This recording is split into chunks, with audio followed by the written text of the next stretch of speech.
Hey, Traveler. Paimon. Oh, Paimon knows that voice! Over here.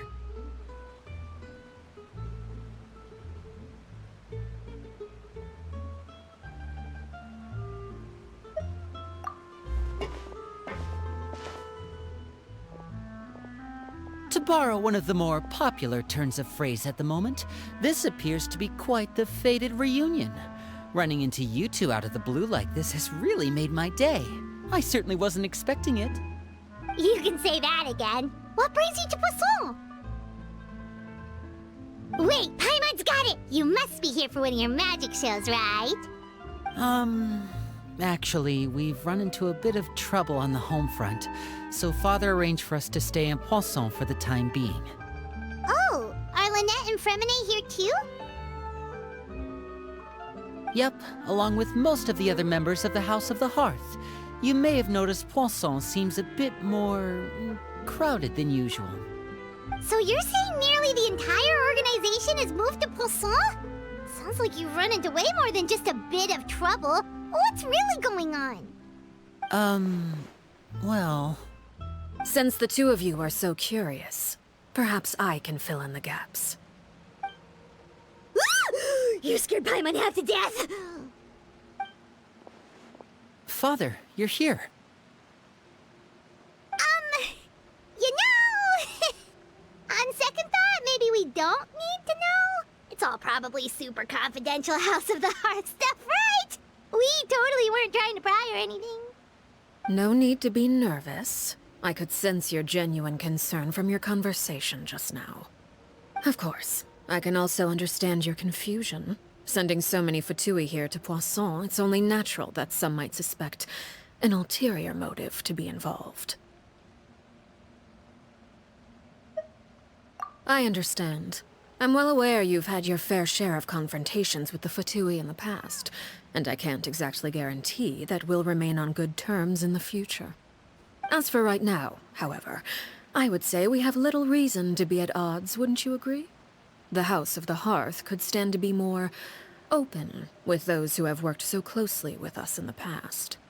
As for the issue at hand, well, it hardly relates to any ulterior motive. To be frank, it all stems from a certain rumor circulating around the House of the Hearth. It's an internal matter. What sort of rumor? A rumor that a certain phantom child is hiding away in the House of the Hearth.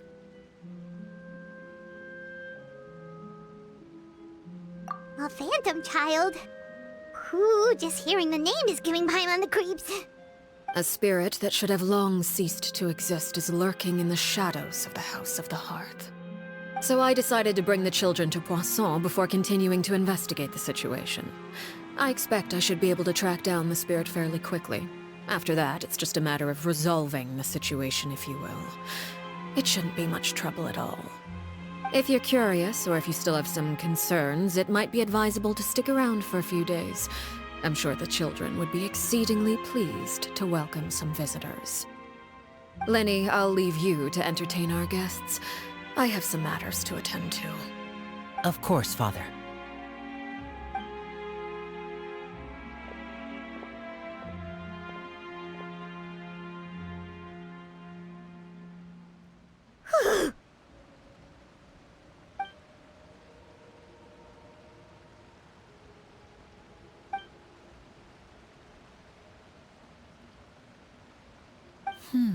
It has long been a dream of mine to invite you to our home and introduce you to my other siblings. You're quite well known in the organization already.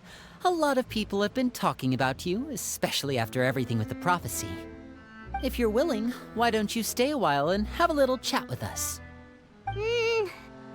Alright. We don't have anything else to do right now anyway. But let's be clear, we're just gonna be there as guests, okay? Don't get any funny... Oh, wait a second. If we're your guests, that probably means we'll be treated to lots of yummy food, right? Of course. During our stay in Poisson, we've been helping out the locals with some fishing. We bring in quite the bounty every day. In fact, today's the perfect chance for me to show you what I can do in the kitchen. Let's go. I'll take you to where we're staying.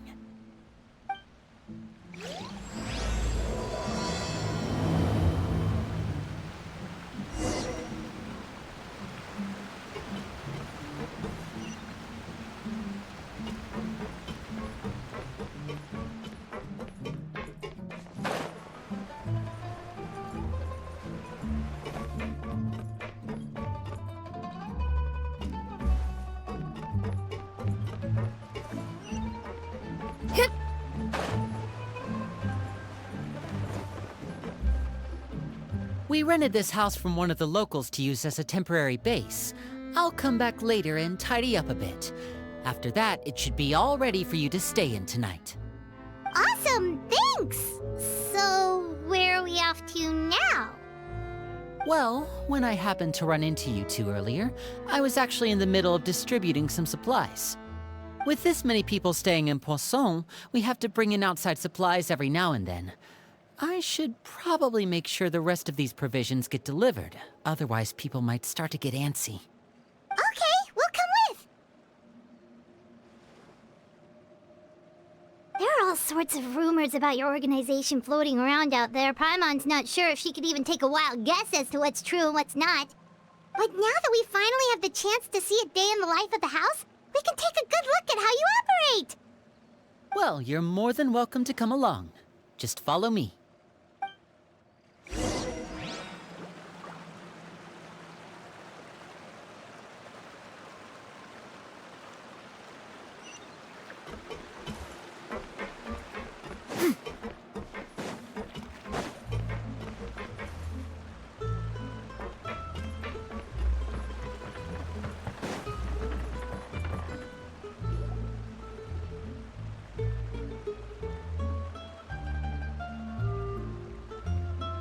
Linny! You're finally here.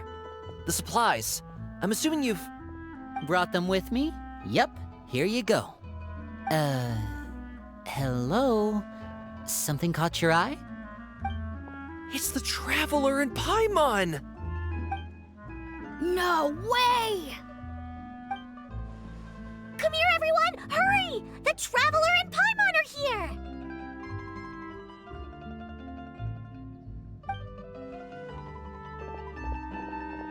One at a time, please. Don't crowd around them all at once. We don't want to scare off our guests now, do we? Oh, it's all right! Gotta say, Paimon didn't realize we were this famous. Of course! Father and Linny have told us so much about you. Father told us about how you helped Linny. According to her, you're a trustworthy friend. And as far as she's concerned, that's pretty much the highest compliment we've ever heard her give. As you can imagine, everyone's been very curious about you. I heard the Traveler is so strong that she can move a mountain with her bare hands. I heard Paimon eats so much that she can clean out the entire pantry at Hotel de Boer in just 3 days. Wait a second! That's the rumor you heard about Paimon? Oh, not cool at all! Oh, wait. When guests visit, you're supposed to give them gifts and stuff, right? Oh, we don't need something like that. Besides, we don't have anything to give to you. Come on, we insist. I can give you some of my new potions. Just pick your poison. And by that, I mean medicine or actual poison.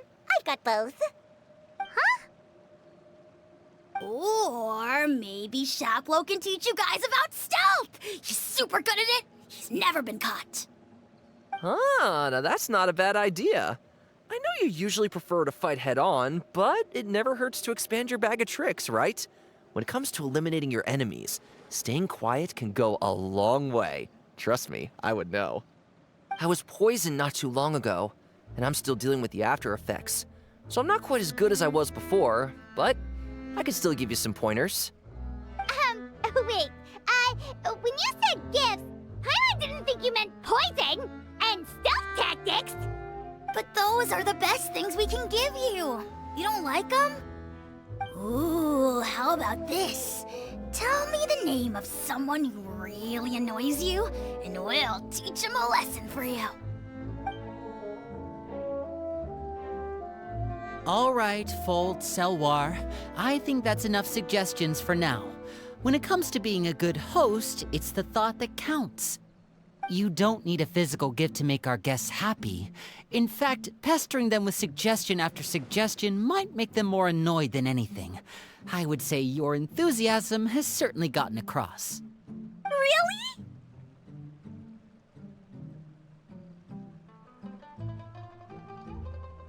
Awesome! It's been so long since we've had guests to play with. If there's anything you need, just let us know. Yeah, especially if it's poison or something. I've got all sorts of potions for that. Well, we'll talk to you all later. We've still got supplies to distribute. All right, see you later.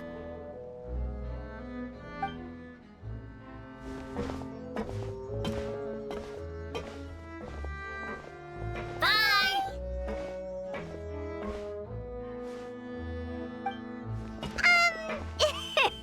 Lenny, about all that poison and stealth tactics talk just now. Scared you, did it? That kind of talk comes with being part of the House of the Hearth. When Foltz was really young, he strangled all of his family pets, just out of curiosity. He was labeled a dangerous problem child and was abandoned by his family. Elwar has an unnatural obsession with potions. Father has forbidden her from trying all the different concoctions she comes up with, but she still tries to test them in secret. You really have to keep an eye on that one. Chaplot is around my age. While I'm mainly responsible for collecting intelligence, he handles surveillance. He's very passionate about his work and has no reservations about taking on some very difficult missions. I know you two probably aren't used to that kind of talk, but I can promise you they only had the best of intentions. Things like stealth tactics and developing different poisons, they really mean a lot to them. They were just trying to share the best of what they could offer, that's all.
Filial, supplies are here.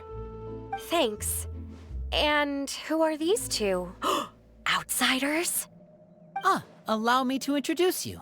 This is the Traveler and Paimon. Oh, you're the famous duo I've been hearing so much about. It's nice to meet you. I heard you've traveled to all sorts of places. Is that true? Of course! We're making our way all across to that! Oh, good for you. You must be pretty familiar with Fontaine by now, then.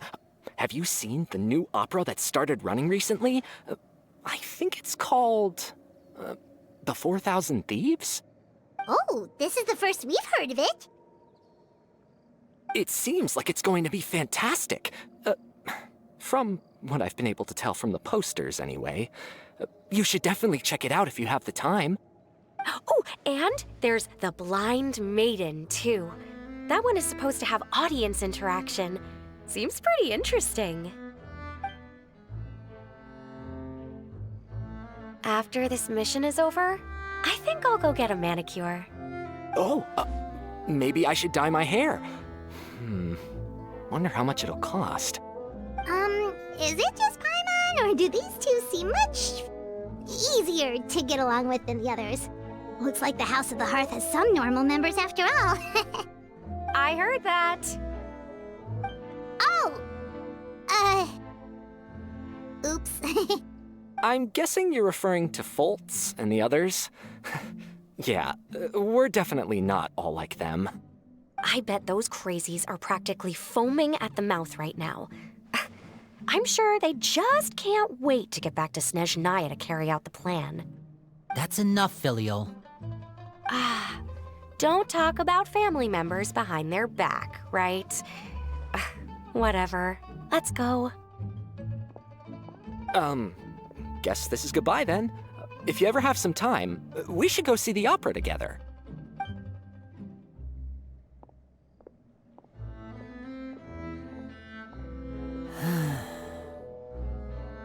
Well, that's it for the supplies. We should probably head back as well.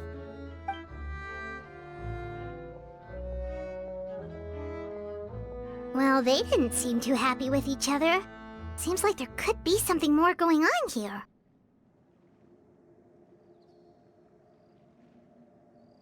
You're right. We're only here as guests after all. Oh, Linny's getting super far ahead. Come on, let's catch up.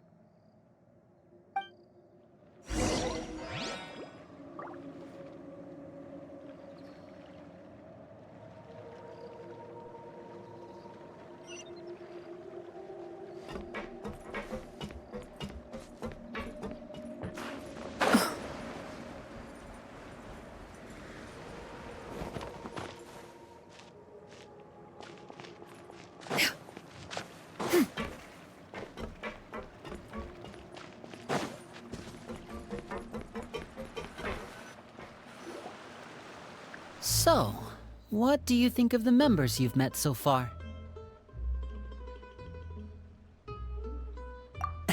Well, Father is always encouraging us to be strong-willed and independent. So if there's one thing we've got, it's people who aren't afraid to speak their mind. Well, I should probably get cooking. Wanna join? Of course! Then let's head out and... Fremine? What are you doing here? Fremine! Nice to see you again! You too. I heard you're here as guests of House of the Hearth. Welcome. We were just going to make some food. Why don't you come along? I could use some help in the kitchen, and I seem to remember you mentioning you wanted to make seafood soup for the Traveler in Paimon. Seafood soup? Oh, Paimon's drooling already. Were you looking for something just now, Fremine? Maybe I can help. It's nothing. I just wanted to see if there were any extra supplies. Yeah, we've got some left over. What do you need? Some food and water, and some clean cloth, if possible. No problem. Give me a second here. Food, water... Wait a minute. What do you need all of those for? You're not on any missions as far as I'm aware, and you were just going to come eat with us. So what's this all about? I thought I'd grab an extra portion because I get hungry at night. Could be because I'm growing, you know, and... Fremine, you remember what I told you? You're not like me. Your lying skills still need some work. Tell me what's going on. Is it really bad enough that you have to keep it from your own brother? Maybe it'll be better if we gave them some space.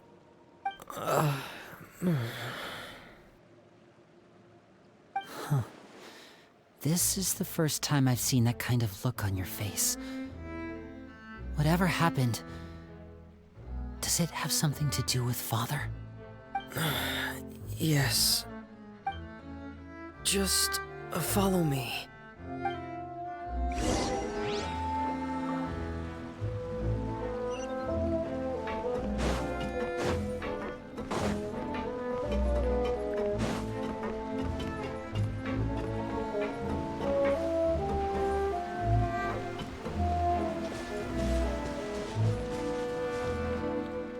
You're back! Oh, and you've brought some friends with you this time! Hello, my name's Linny. I grew up in the House of the Hearth. And you are? Hi, Linny. I'm also a child of the House of the Hearth, just like you. You can call me Clervie. Clervie? It's nice to meet you. Does that name ring any bells, Linny? No, not at all. That's not a name we have on our roster, I'm sure of it. What I'm not sure of, though, is how she managed to sneak in. She must be the phantom child Father's been searching for. From the looks of it, I'm guessing you were the one that found her, Fremine. You, haven't told Father, have you? No, I haven't told anyone. I've just been keeping her hidden. For how long? About half a month now. So ever since we got to Poisson, then. Do you have any idea what you're doing? I know what I'm doing. Really? 'Cause from where I'm standing, it looks like you're hiding the very person Father has been trying to find. If Father finds out about this, everyone involved is going to be punished. You know the rules of the house, Fremine. I know you do. Father doesn't tolerate any form of betrayal. So why are you doing this? I've thought it through. And I just can't hand her over like that. Linny, don't you remember last year? Sheplo nearly died after getting poisoned during that one mission. He wasn't able to get back before the poison started taking effect, and not a single person was there to help him. That night, while I was sleeping, I heard a voice telling me to go save him. I opened my eyes, but I couldn't find the source of the voice. I thought maybe I was just hearing things, but I went to look for him anyway. Luckily, I got there with enough time to save his life. That feeling of being haunted, of hearing voices, it's happened many times in the House of the Hearth. I'm sure you've noticed. So what you're saying is, that was her? She was the one who spoke to you that night?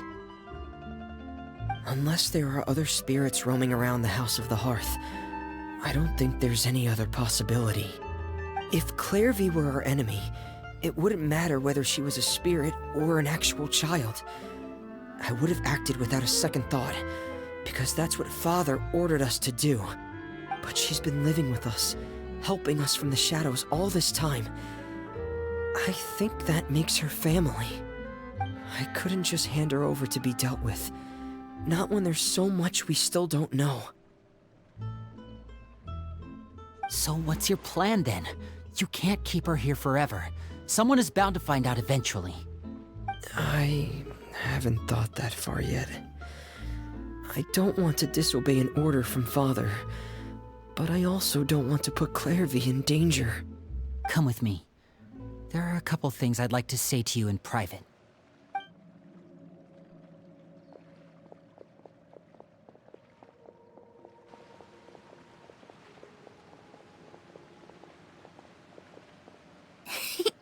Those two sure care a lot about each other. Well, they got a funny way of showing it. From where Paimon was floating, it sure seemed like they were about to bite each other's heads off. No way! They have a really deep bond. I could tell right away, 'cause I also have a friend like that. I just don't know how long that kind of bond can last. The darkness in the house runs deeper than you can imagine. No one can get out alive. I'm sorry, Linny. I really didn't mean to drag anyone else into this. Oh, really? You didn't mean to? 'Cause I, for one, wish you did. Huh? What do you mean? You know, when we were younger, you didn't call me Linny. You called me brother, just like Lynette. We grew up together, the three of us. We were all orphans, all rescued by father. Of all the siblings in the House of the Hearth, I think our bond was the closest. Later on, when you started calling me Linny, I wasn't actually surprised. After all, Lynette and I are related by blood. We've had to depend on each other to survive long before we joined the house. Linny, The darkest and most difficult moments of my life happened before you and I had ever met. I'm sure that's true for you as well. Even so, Fremine, we've stood by each other for all these years now, and to me, that means more than blood. You and Lynette are the most important people in my life. No one can replace you. So I won't let you face anything alone. Not if I can help it. Oh, looks like things are getting kinda heated between Linny and Fremine. Maybe we should go check on them. Oh, it's raining. I should put my clothes away.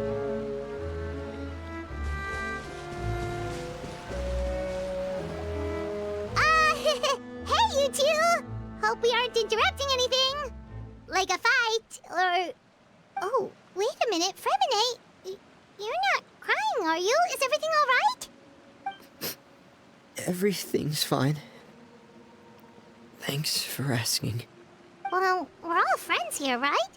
We've been through so much together, so if there's anything we can do to help, just say the word. It's just a small family dispute. It's not something our guests should trouble themselves with. In fact, it might be better if your stay ended here. What are you getting at, Traveler? When guests are around, families are often on their best behavior. And any disputes are less likely to escalate.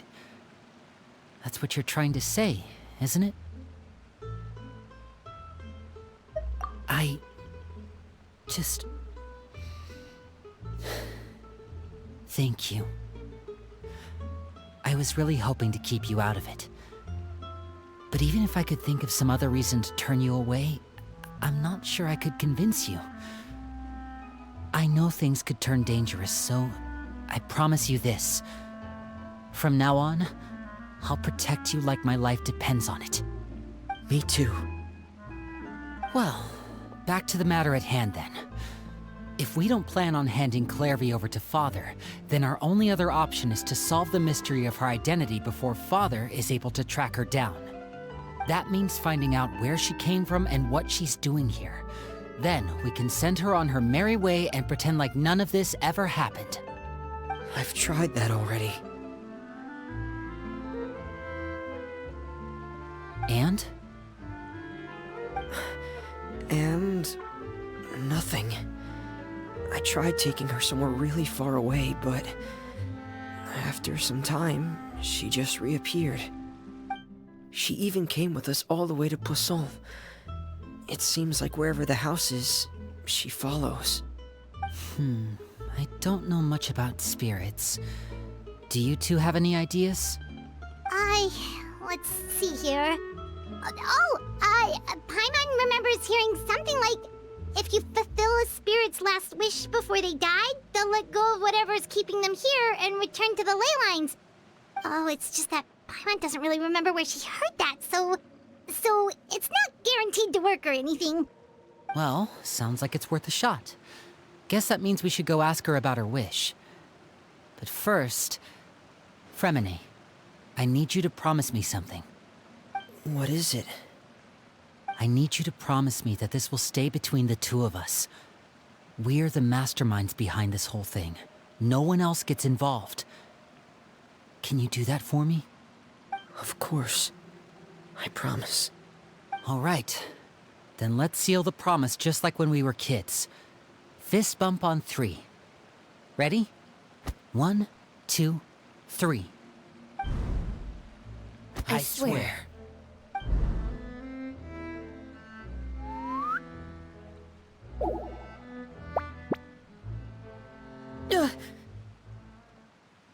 Whoa! Lynette! But what a surprise! What brings you here, dear sister? And, when exactly did you get here?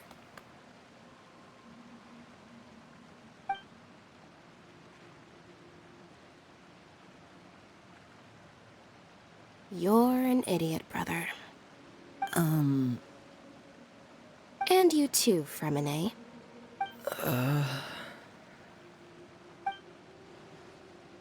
You 3, Traveler. And you 4, Paimon. Wait, what did we do? I've seen Clervie around the House of the Hearth before. I hadn't seen her in Poisson, so I figured she must not have come with us. But it turns out, you were just hiding her. I heard you talking about your plan. Rather than steering clear of the situation, I'd rather fully join in.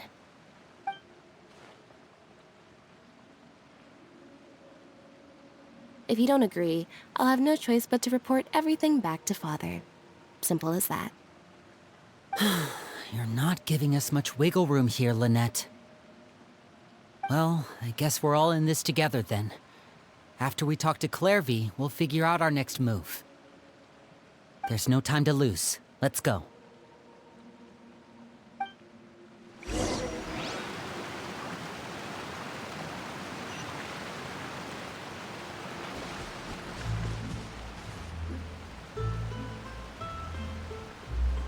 I'm full. Thank you for bringing me this food, you guys. She said she's full, but the food doesn't look like it's even been touched.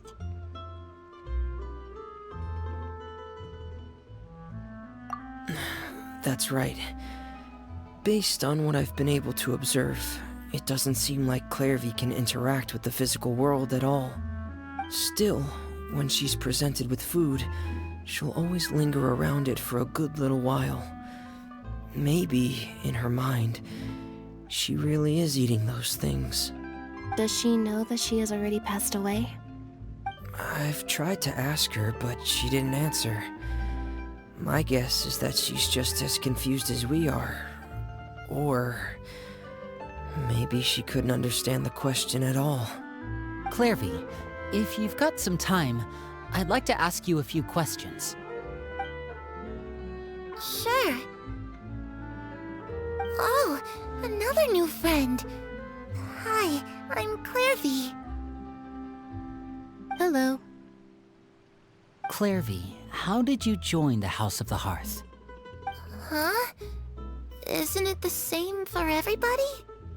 The knave brings you here and then you can't leave.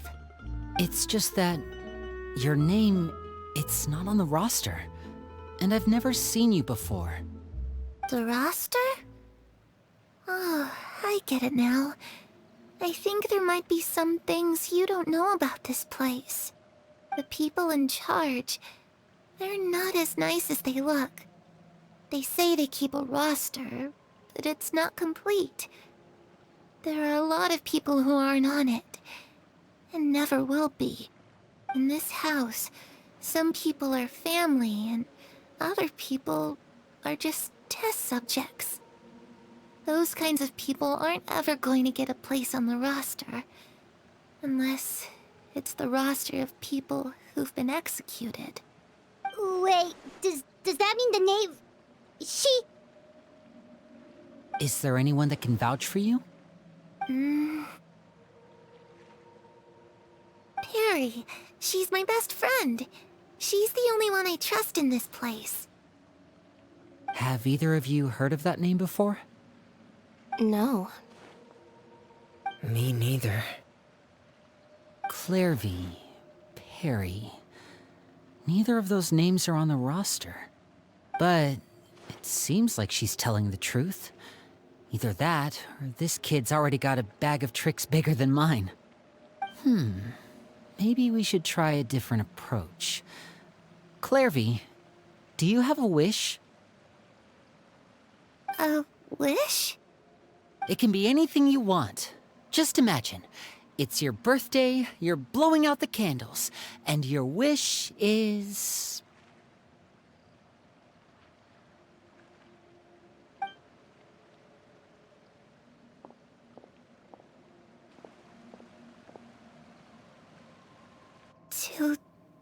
To go outside, where the sun can find me. That's it? Well, that sounds easy enough. The darkness in the house runs deeper than you can imagine. No one can get out alive.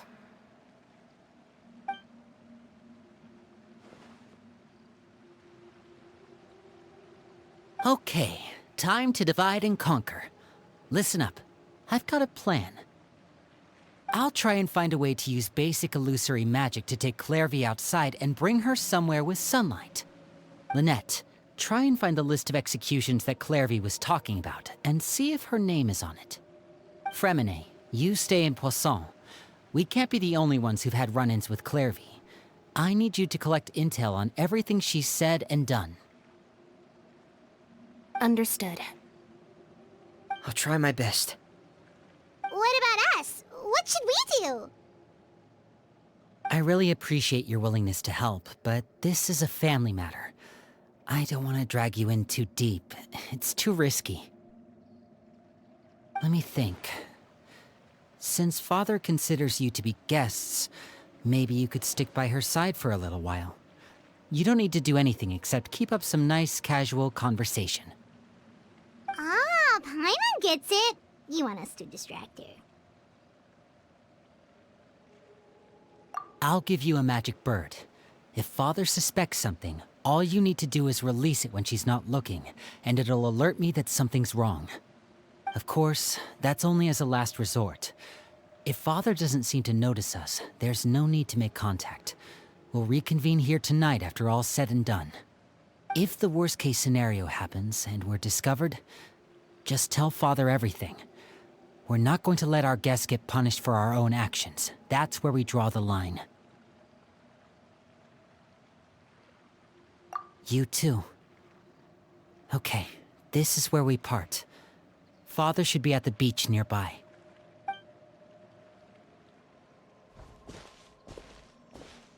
I really hope this goes well. No, it has to go well.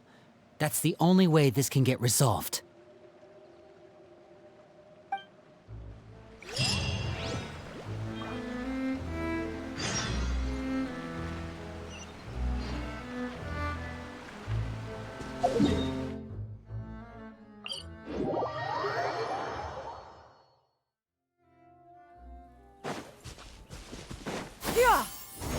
Skyward!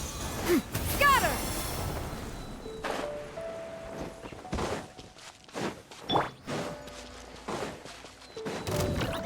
Look alive! The show begins! Yeah! Scatter! Skyward!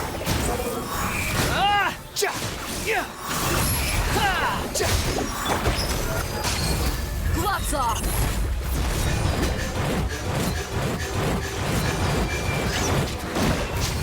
Let's get it on! Ah!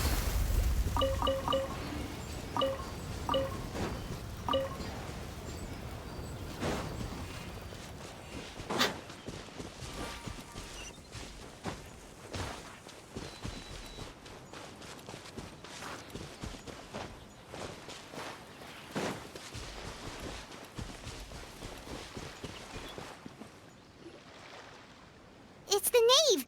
And... child! Hey, aren't you supposed to be in Snezhnaya recuperating? What are you still doing in Fontaine? Oh, it's you two. I didn't expect to run into you here. I was unconscious for quite a while after the fight in the Primordial Sea. After I woke up, I realized I was being taken back to Snezhnaya, and well, I couldn't have that now, could I? Not when I've still got unfinished business here in Fontaine. So, I mustered up all my strength and made the journey back on my own. What sort of unfinished business are we talking here? It has to do with Skirk, my master. I really wanted to meet up with her, but by the time I got back, she'd already left. I still have so many questions for her. Without any other leads, all I could do was ask the knave to help me track her down. She must have left behind some traces from her time in Fontaine. Oh, okay, so have you found any clues? Unfortunately, no. While the House of the Hearth is adept at collecting all manner of intelligence, certain existences can still manage to escape our purview. Basically, unless Master feels there's a need to meet with me, she's not going to be found. But that problem has an easy fix. I just need to become stronger, and then...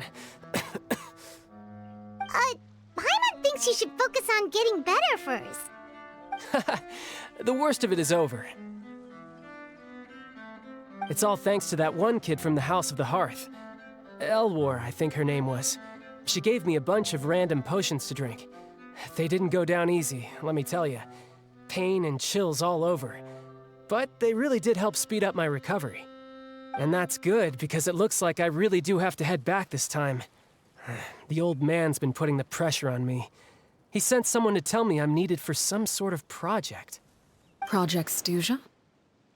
Yeah, that's the one. I heard Regrader's involved too. I'm not looking forward to having to listen to all his monologuing, that's for sure. Hey, maybe you could think of a way for me to stay in Fontaine for a little longer. Helping Linny and the others brush up on their fighting skills would be far more interesting.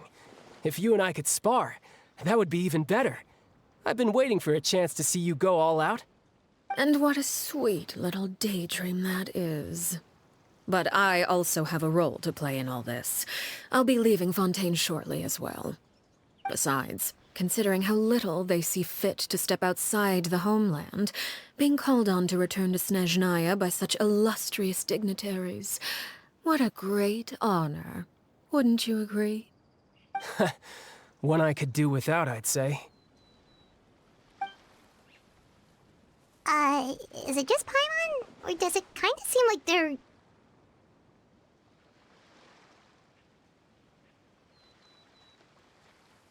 So, dear guests of the House of the Hearth, to what do I owe the visit?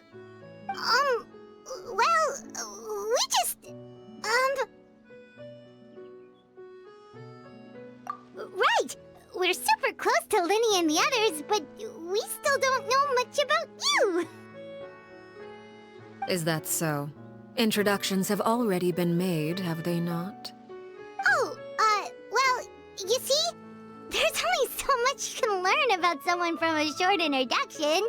At least tell us something a little extra, like... Why do you call yourself father? Huh, good question. I'd also like to know. The fact that you have to ask tells me our intelligence work has been quite successful. Telling you the answer to that question would only serve to undermine that success. And we can't have that, now can we? Spoken like a true diplomat. That was some expert sidestepping right there. Well, if there's nothing else, I think I'll take my leave. I still have a small matter to resolve at home. Wait, don't go!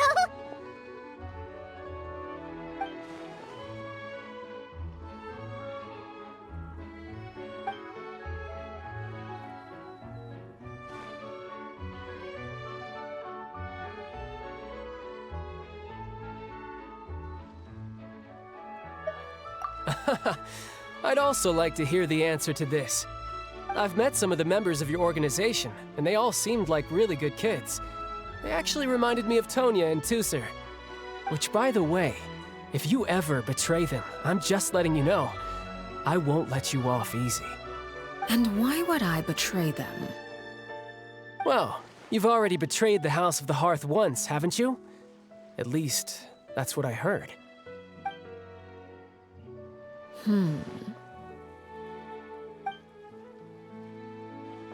Okay, I admit. That's just what the old man told me. The rooster, I mean.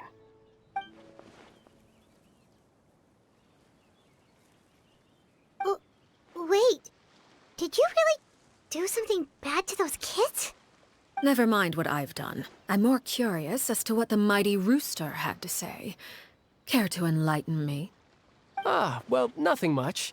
Just some stuff about you taking out many other members of the House of the Hearth, and even going so far to attack your own family. I see. Oh, based on your reaction, I'm guessing it's all a bunch of lies. Hardly. I don't appreciate his particular turns of phrase, but I suppose he didn't say anything untrue. Although, it would be more accurate to say that there is a certain level of prejudice involved, but I don't intend to clear that up just yet. Prejudice has a funny way of concealing the real truth behind certain things, an attribute that I find to be quite advantageous. Call yourself a Fontanian, for example, and people will assume all sorts of things, when the real truth is that this is simply the land where I was raised. Huh? You're not actually from Fontaine? But then why did you try to help out with the prophecy and everything? I was trying to protect the children born in Fontaine. Claiming that I myself was a Fontanian simply made it easier to operate. People would hardly suspect a fellow Fontanian of having any ulterior motives. Who wouldn't want to save their homeland after all? The primordial sea wouldn't have any effect on me, but it would have caused great harm to the House of the Hearth. Well, you wanted extra information, didn't you? There you go. I hope that satisfied your curiosity.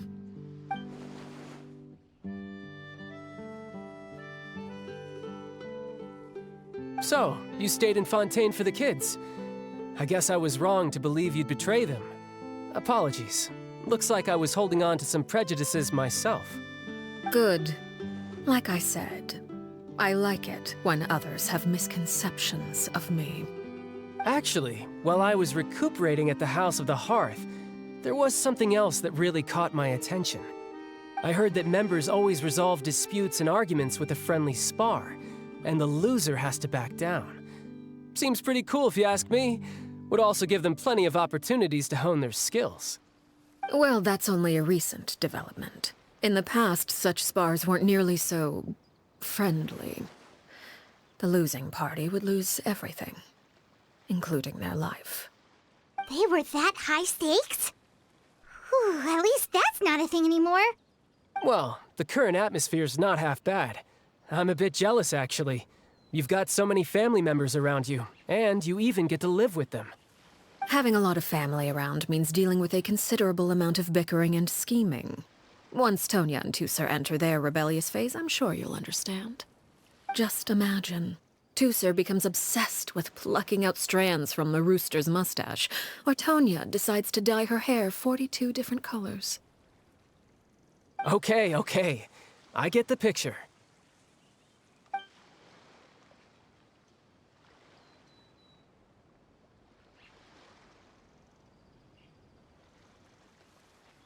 Well, would you look at the time? I should probably get going. Traveler, Paimon, I'm not sure where our paths will cross next, but the next time we run into each other, we should definitely try and find some time to spar. Again, maybe this is a conversation we can have when you look less like you're gonna keel over. All right. Well, thanks for everything, Arlecchino. No thanks necessary. You also played a part in obtaining the Gnosis. I would say we can call ourselves even. I like the sound of that. Well, I'm off. See you all some other time. We should probably get going too. Do you want to head back with us? Oh? You want me to leave so soon? Oh, well, you see, I'm rather enjoying the evening breeze. If you don't mind, I think I'll stick around for a bit. I have some things to think about. Apologies for not attending to you like a proper host. Please forgive this slight. I do hope you'll have a pleasant stay. We managed to keep her distracted until nightfall. Good thing Child was there to keep the conversation going. You don't think she suspected anything, do you? Oh, I wonder if Liddy ran into any issues. Let's hurry back and see how everything went.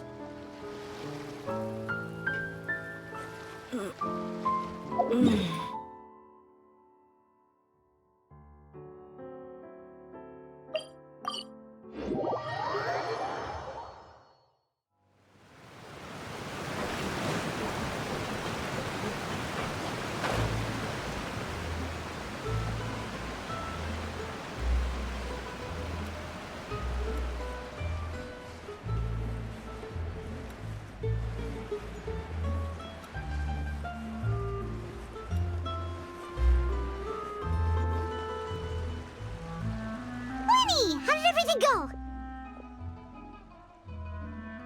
Well, long story short, we ran into a small issue. Clervie can't go into the sunlight.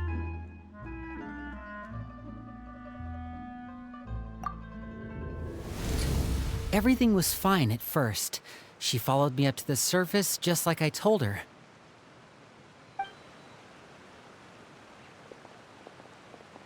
But as I led her out of the shadows and into the sunlight, she vanished.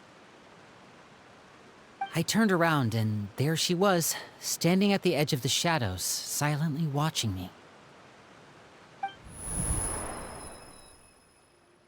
Huh. Maybe she's afraid of sunlight, or... No, it wouldn't be her wish if that were the case. Well, we could always try pushing her into it.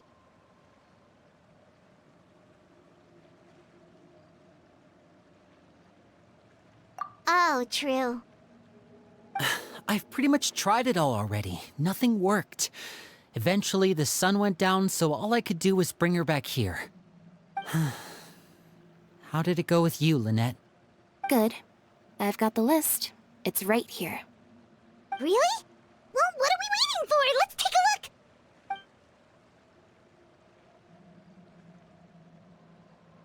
Oh, that's a lot of pages. Oh, it's gonna take forever to get through it all. We can each take a section. Here.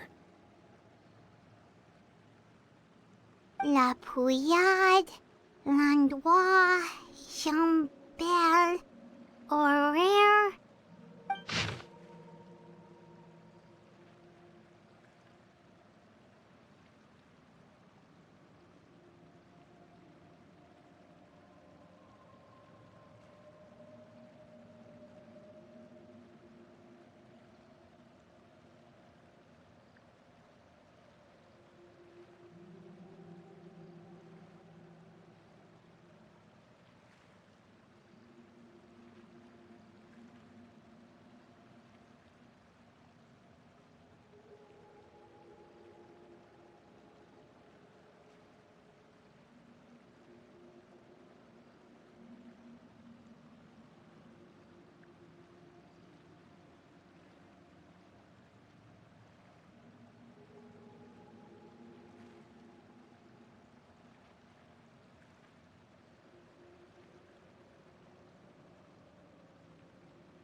Oh, yikes.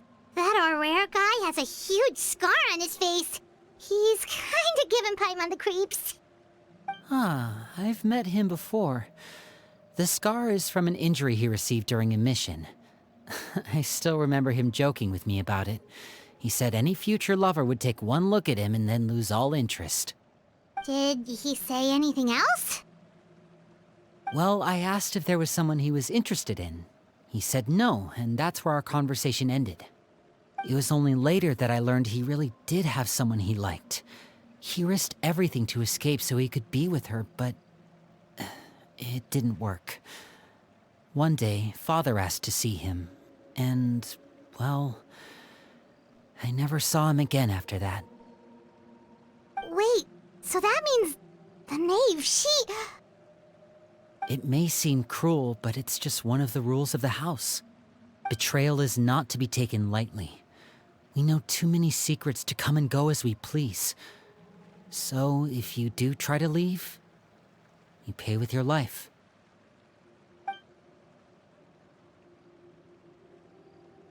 Her name's not here, huh? Well, that's not too surprising. It doesn't seem like this list is complete. It only contains records dating back around 5 years. Let's shift our attention then. Fremine, were you able to find anything out? Fremine. Sorry. I was thinking about something.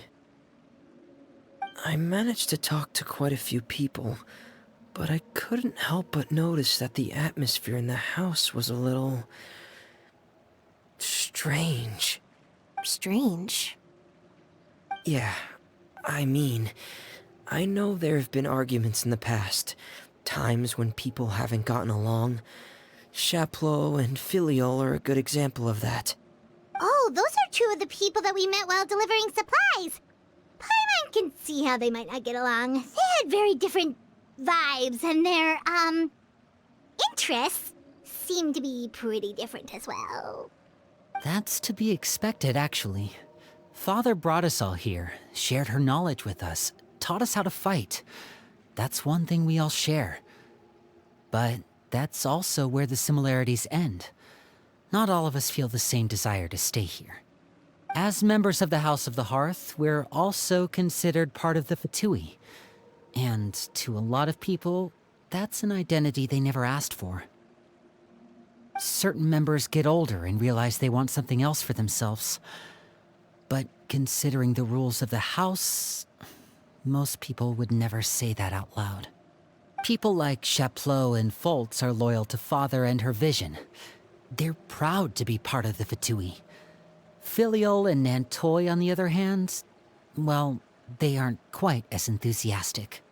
These kinds of conflicts have always been there. It's not like Father is in the dark about any of this. Well, that's true. But it just feels like things have gotten worse lately. Filiol and the others, it seemed like they were meeting in secret to talk about something. I can't say for sure, but I think they've met Clervie. You think she's been inciting them to act out? No, not exactly. But I wouldn't be surprised if she said something to them about the darkness in the house and how deep it runs. She's told me about it before. Experiments being run on children. People being used as pawns on the battlefield without so much as the strength to survive. And they just believed all that? Without any evidence? Clervie's words probably gave them the excuse they were looking for. Whether they actually believe them to be true is secondary. This is all because of Project Stuja, isn't it? Whoa. Hold on a second. What's this Project Stuja all about, huh? This is the second time it's come up now. Sorry, but I'm not sure of the details either. I only know what Father has told us, which is that it's something the Rooster and Regrator have been working on together. Apparently, it has to do with the Fatui's strategic plan for the future. Because the House of the Hearth was so successful in obtaining the Gnosis, we now have the honor of playing a key role in Project Stuja. Wait, but isn't that a good thing? Key role is just another way of saying dangerous role. To us, the whole thing is an inconvenience. Father thinks so too, but she's in no position to refuse. Their plan isn't exactly unreasonable, and they've been funneling the house a lot of funding. It's just that we'll lose a lot of members in the process. Participating in the plan, it's an honor in name only. What they're really trying to do is subdue us. The existence of an intelligence organization outside their control makes them feel uneasy.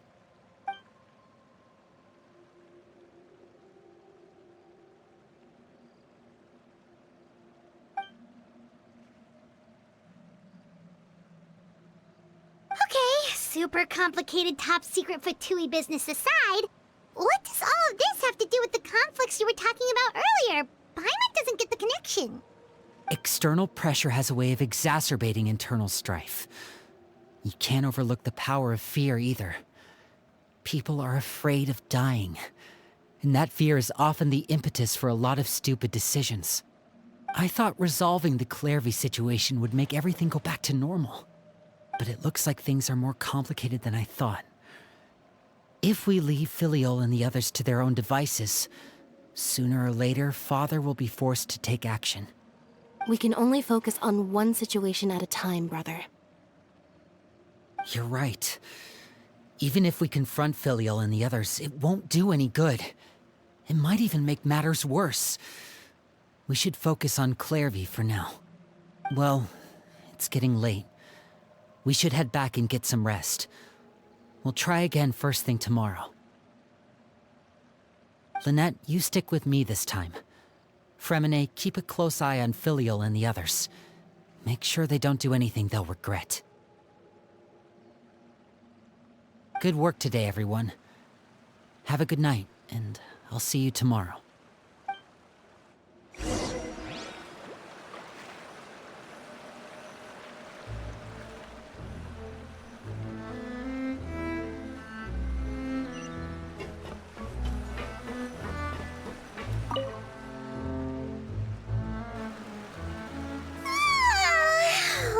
I'm always looking forward to an early night, but she can't sleep at all.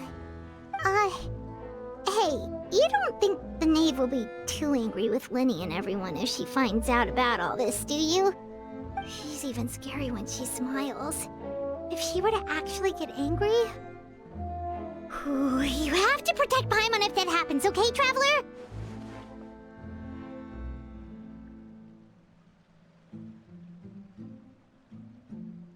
Oh, well, in that case, we should just plan on running away. We'll grab Linny and the others and we can make a break for it as fast as we can. Look! Look over there!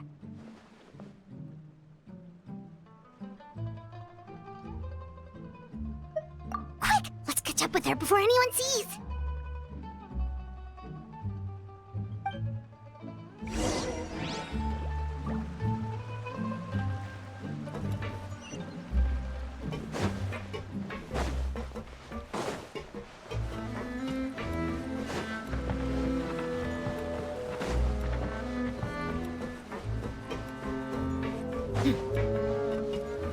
Over there!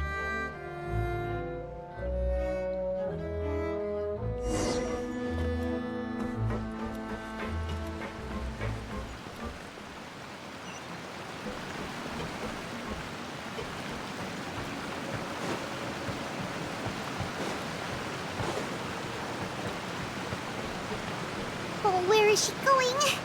Oh, if someone sees her, we're toast!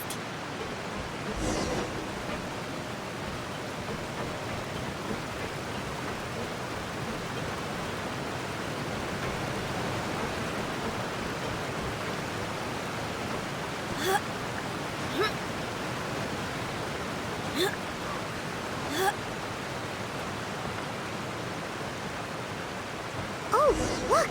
She stopped!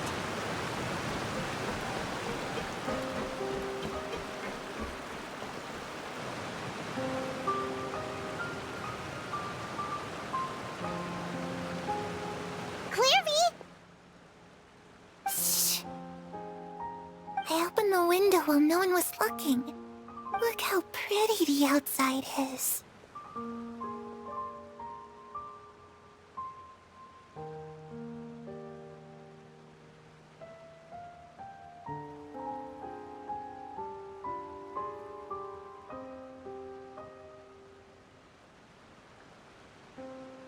If only I could have more than this. You probably think I'm being silly, huh? All this hopeless resisting. It's better to dream of what I could have than try to make it a reality, right? Please, help us get on the same page here, Clervie. We need you to tell us what you know. Can you do that? Sure. Although, after you hear all this, I think you might regret that decision. Everyone in this family is nothing more than a tool. Something to be used and exploited. We're all expendable. Including me. As long as you're useful, you get to stick around. lose your value. You're handed over to the doctor, experimented on, and given a fate worse than death. I've seen it happen again and again, and I've had enough.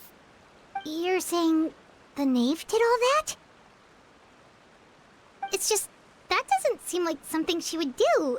She's scary and all, but it seems like even she has lines she wouldn't cross. I knew you wouldn't believe me. Everyone thinks she's a good person. They all think of her like a real mother. Mother? But she doesn't deserve that title. She's disgraced it and tarnished it. And if I had things my way, I'd never see her again. If only Perry were here, she'd understand. Perry. There's that name again. Also, Paimon's getting a strange feeling. It almost feels like she's not really here with us. Paimon can't tell if she's actually talking to us or if she's mistaken us for someone else.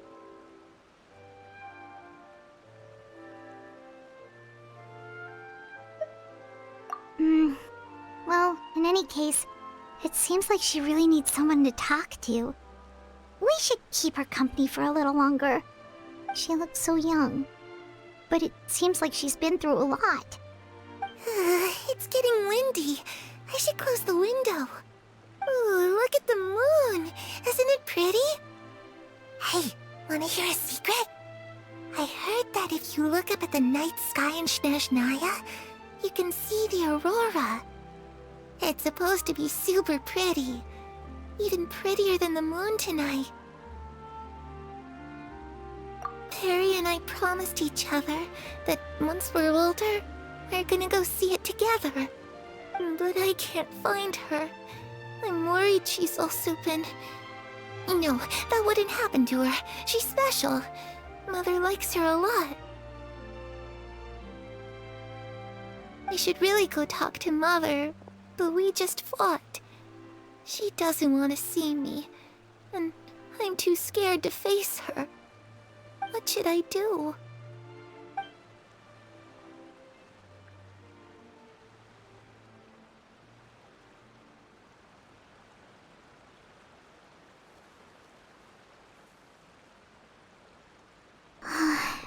Paimon really doesn't understand what's going on with her.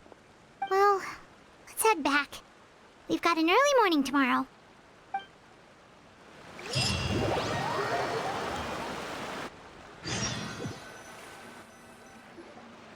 All right, looks like we're all here. Let's go ahead with the plan.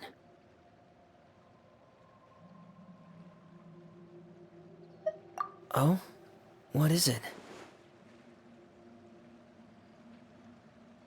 What makes you ask that? Well, we kinda ran into Clervie last night, and that's what she told us. We met the doctor back in Sumeru. He's super dangerous, and he's done all sorts of bad things. It's possible that Father and the Doctor have had certain dealings, but I don't think Father would work with him. We're not really on the same side, so there's not a lot of trust between them. That doesn't exactly set the stage for a successful partnership. I did hear, though, that when Father first became a Harbinger, the Doctor offered to work with the House of the Hearth. Father rejected most of his proposals, except for one. It had to do with some sort of secret experiment. Secret experiment? Could that be what Clervie was talking about? I don't think so. I don't know any details about the experiment itself, but I do know it's an entirely independent operation. The Doctor only proposed a direction for the research. That was the extent of his involvement. I still don't think that counts as working together. The details of the experiment are confidential, but complete records are kept on all participants. That doesn't seem to be the case with the situation Clervie referred to. I know you don't agree with some of the Fatui's methods, and I'm not asking you to. But I am asking you to trust us on this. The House of the Hearth has its own principles. There are certain lines we're not willing to cross. Alright, that's good to hear at least. Clervie seems to think the knave and the doctor worked together to do something horrible. If that turned out to be true, Paimon doesn't know how he would even face you guys. It's just that it doesn't seem like Clervie is lying either. The easiest thing to do would be just ask the knave directly, but Paimon doesn't think she'd tell us. Father didn't come back last night. She's probably still near the shore. We'll be counting on you to distract her. Lynette, you're with me. Fremine, you know what to do. Be on your guard, everyone. All right, let's get to it.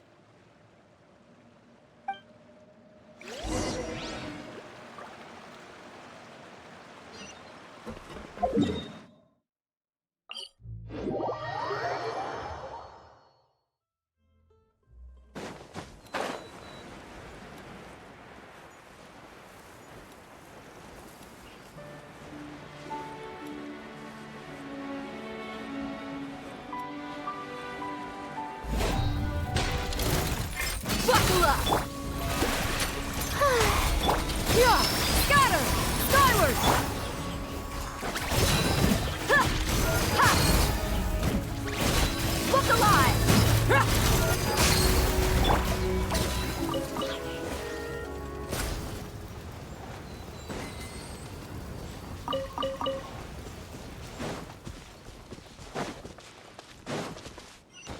Squall and Fury.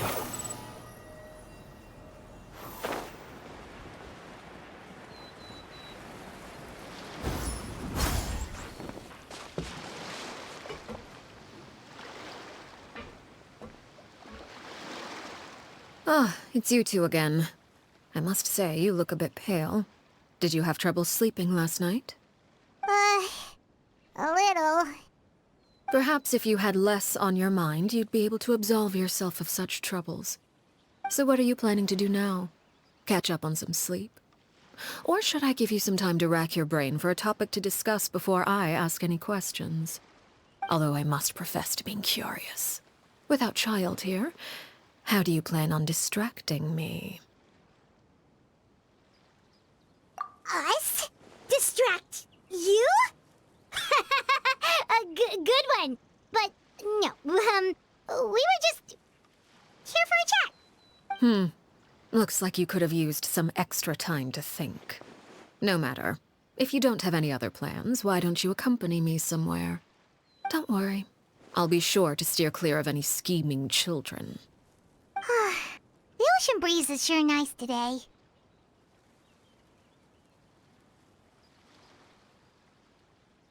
Children always think they can hide things from the grown-ups.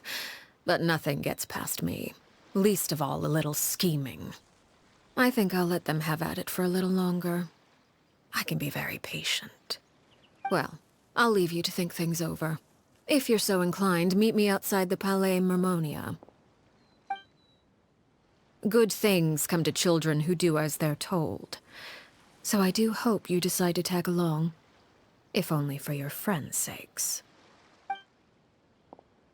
What should we do? She clearly knows about everything we've been doing, and Paimon doesn't think it'd be a stretch to say she was threatening us just now.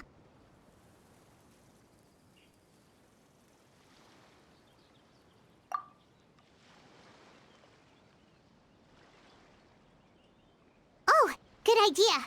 Hopefully he sees it in time. Well, we should probably head to the Palais Mermonia. Paimon doesn't want to find out what happens if we don't show up. Based on what the knave was saying just now, it sure didn't seem like it'd be anything good.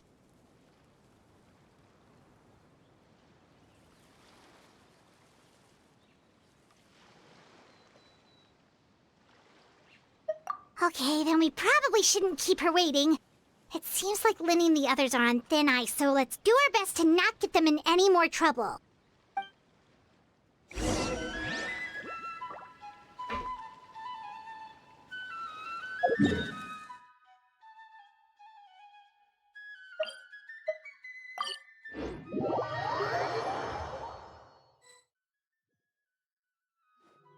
Seeing as we still have some time before my meeting, we might as well enjoy some pleasant conversation while we wait.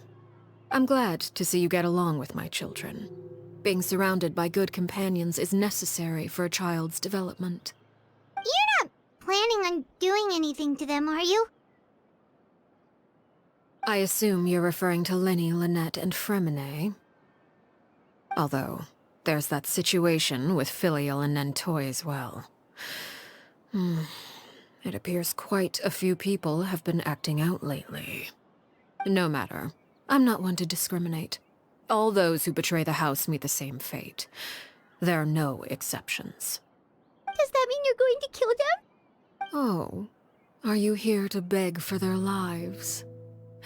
I'm sorry to disappoint, but the rules of the house change for no one. In my organization, everyone is responsible for their own actions. But don't you care about them at all? They really respect you. They even call you father. You must feel something for them. Any organization in which feelings come before principles is one destined for ruin. The House of the Hearth is hardly an exception. You could say our principles are more stringent than most. Perhaps I can offer you this consolation at least. As our guests, you two will not be held accountable along with them.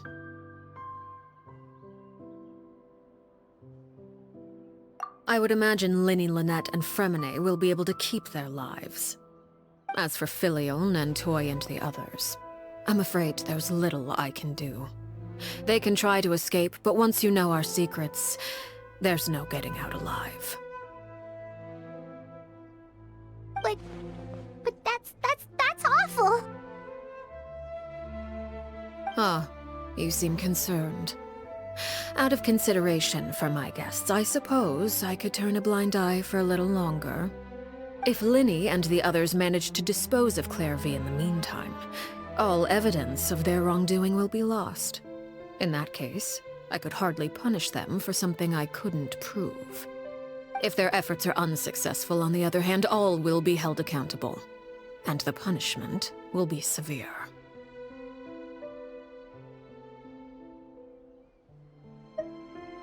Of course. Oh, and here, I believe this belongs to you. Do try and keep better track of it next time. It takes a considerable amount of time to train a bird like this. It would be such a pity if you were to lose it. Permanently. Wait, where did you get that? Well, I'm afraid that's all the time we have to chat. Now, for the matter at hand. I asked you to meet me here because I have business at the Palais Mermonia. It has nothing to do with you, but I think it would be prudent for you to stick by my side for the time being. There will always be time later to run off and tell Linny what you've learned. Well, time to go. Looks like we wrapped things up just in time.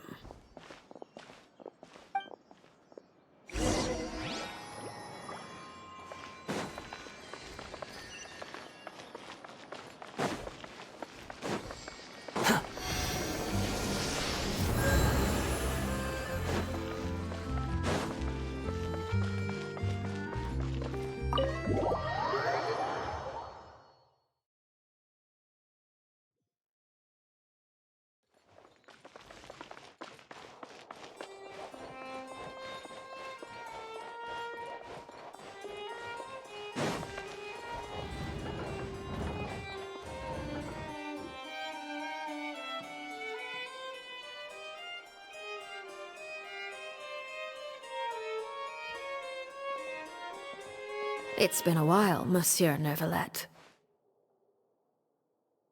I must say, I wasn't expecting my meeting request to be approved quite so quickly. The Palais Mermonia operates with an efficiency worthy of admiration. It is only right that an esteemed diplomat such as yourself should be afforded the proper level of respect.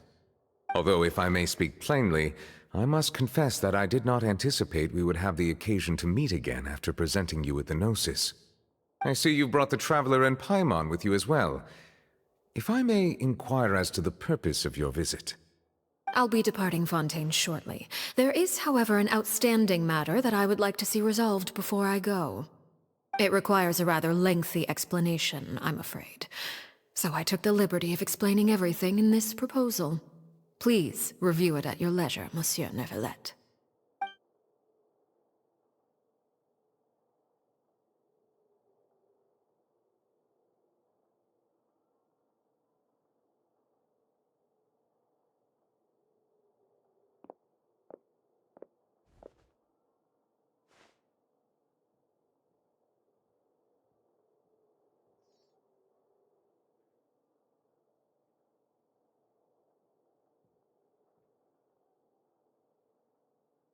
I understand your request. However, at the risk of causing offense, I must admit that I fail to see why you would wish for such a thing. I heard you have a certain fondness for water tasting, Monsieur Neuvillette, so allow me to use water as an analogy. A family is like a large body of water with countless rivers flowing in and out. As someone who watches over this system, I would hope that each river that flows from the source will eventually reach the ocean. Of course, objectively speaking, I know this is impossible. Most of the rivers will dry up along the way, disappearing into the ground and leaving nothing but a barren riverbed behind. Not all rivers are destined to reach the ocean, but I would not see their existence rendered meaningless. I believe the water that flows within them is simply meant for a different destination, like a field in need of irrigation. Or perhaps the glass of a certain water-tasting enthusiast. Did you get any of that, Traveler? Your words paint an optimistic picture indeed. Allow me to remind you, however, few among us are willing to sip from a glass filled with tainted water. It may have been tainted at one point in time, but not to worry. I'll make sure it's strained of all impurities and returned to its cleanest form.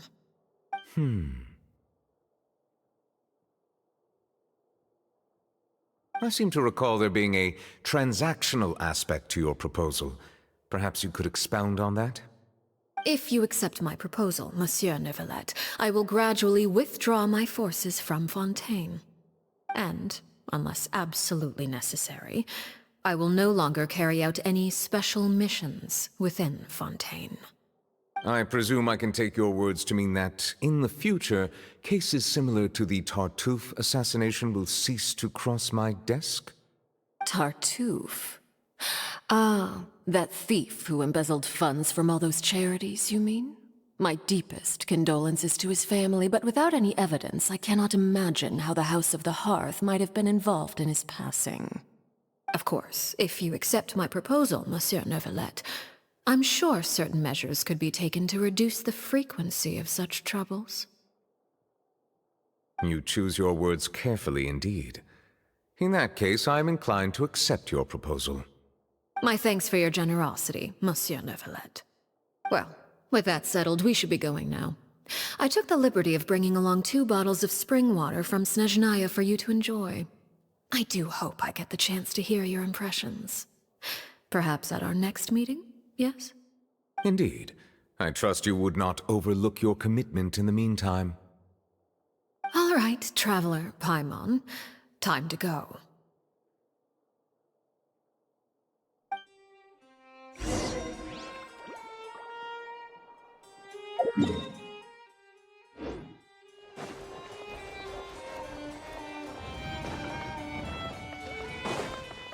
Behold! Newcomers are full of enthusiasm.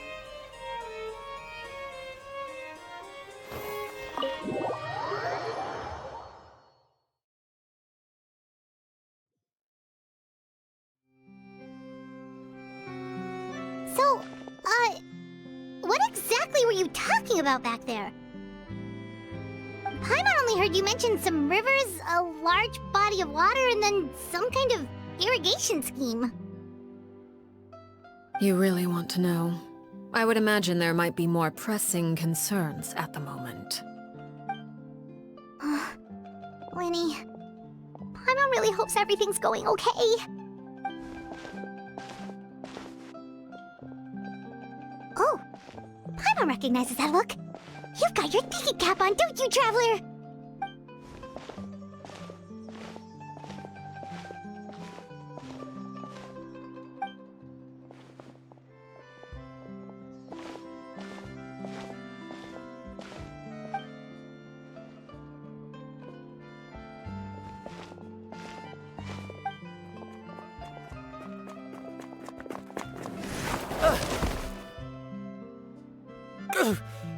Oh, shoot.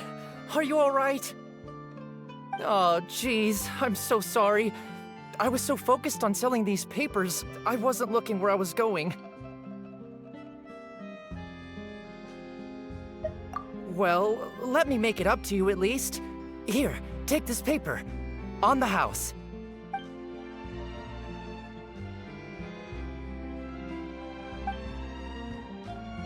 Oh, you don't have to give us anything. Please, I want to. It's not like I'm short on supply. All the extras will be useless come tomorrow anyway. It's my fault, really. I was just trying to bring home some extra mora for the family, but I bit off more than I can chew. I haven't had many takers today, so I'm still swimming in papers. What's going on here? Nothing much. I just ran into your friend here on accident. I should probably get going, actually, so... Hold on. Of course, I'm happy to compensate you with mora, it's just... I don't have any on me at the moment. I'll take 3 papers. Here, your payment. Oh! Thank you for your patronage. May the Archons bless you with good fortune. If only I had the chance to run into such generous customers every day. I should probably just take on a smaller inventory though, right? I'm getting married soon, so sometimes it's hard to not get ahead of myself. Anyway, I should head out. Goodbye! Well, now that my affairs are settled, we should take the boat back to Poisson. We've even acquired some light reading to enjoy along the way. Actually, why don't we stick around for a little longer? Paimon just realized how hungry she is. She can't head back to Poisson on an empty stomach.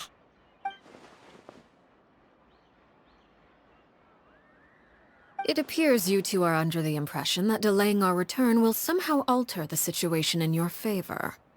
I'm sorry to ruin your fantasy, but your efforts are meaningless. That being said, I could be persuaded to give Linny some extra time. I just have one condition. If you agree to my request, I'll even answer some of your questions. You're quite curious about Clervie, are you not?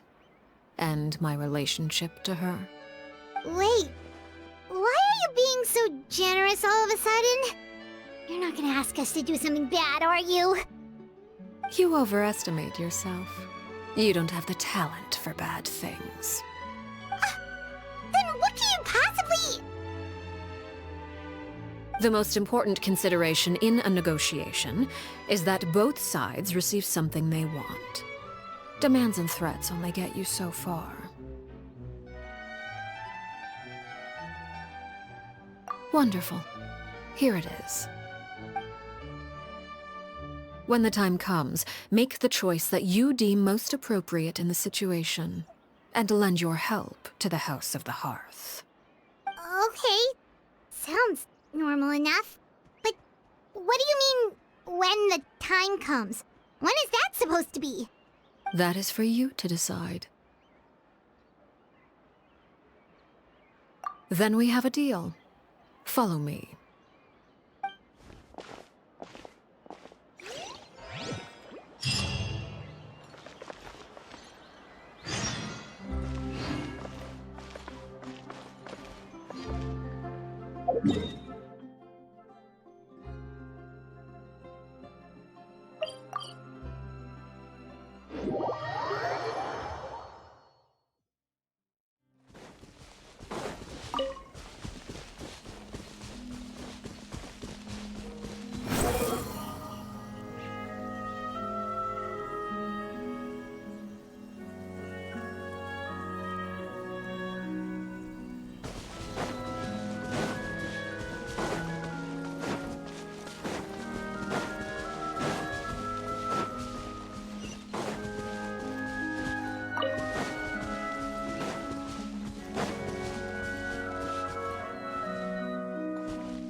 What is this place?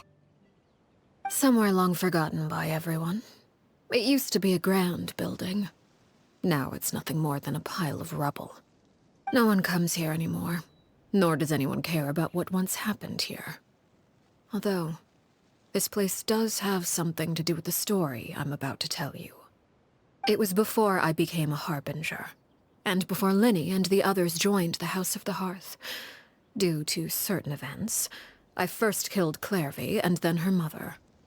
And this is where it all happened. You were the one that killed Clervie? Patience now. Allow me to explain Clervie's side of the story first. I'll start from the beginning. Clervie was 6 years old when she was brought by her mother, Crucabena, to live in the House of the Hearth. From the outside, it seemed like a fairy tale. A thriving family made up of kind adults and friendly children. Crucabena was the knave at that time, and the House of the Hearth was under her control. She was Clervie's mother by blood, but she was also the mother to all the children in the house. Clervie was happy here, for a time.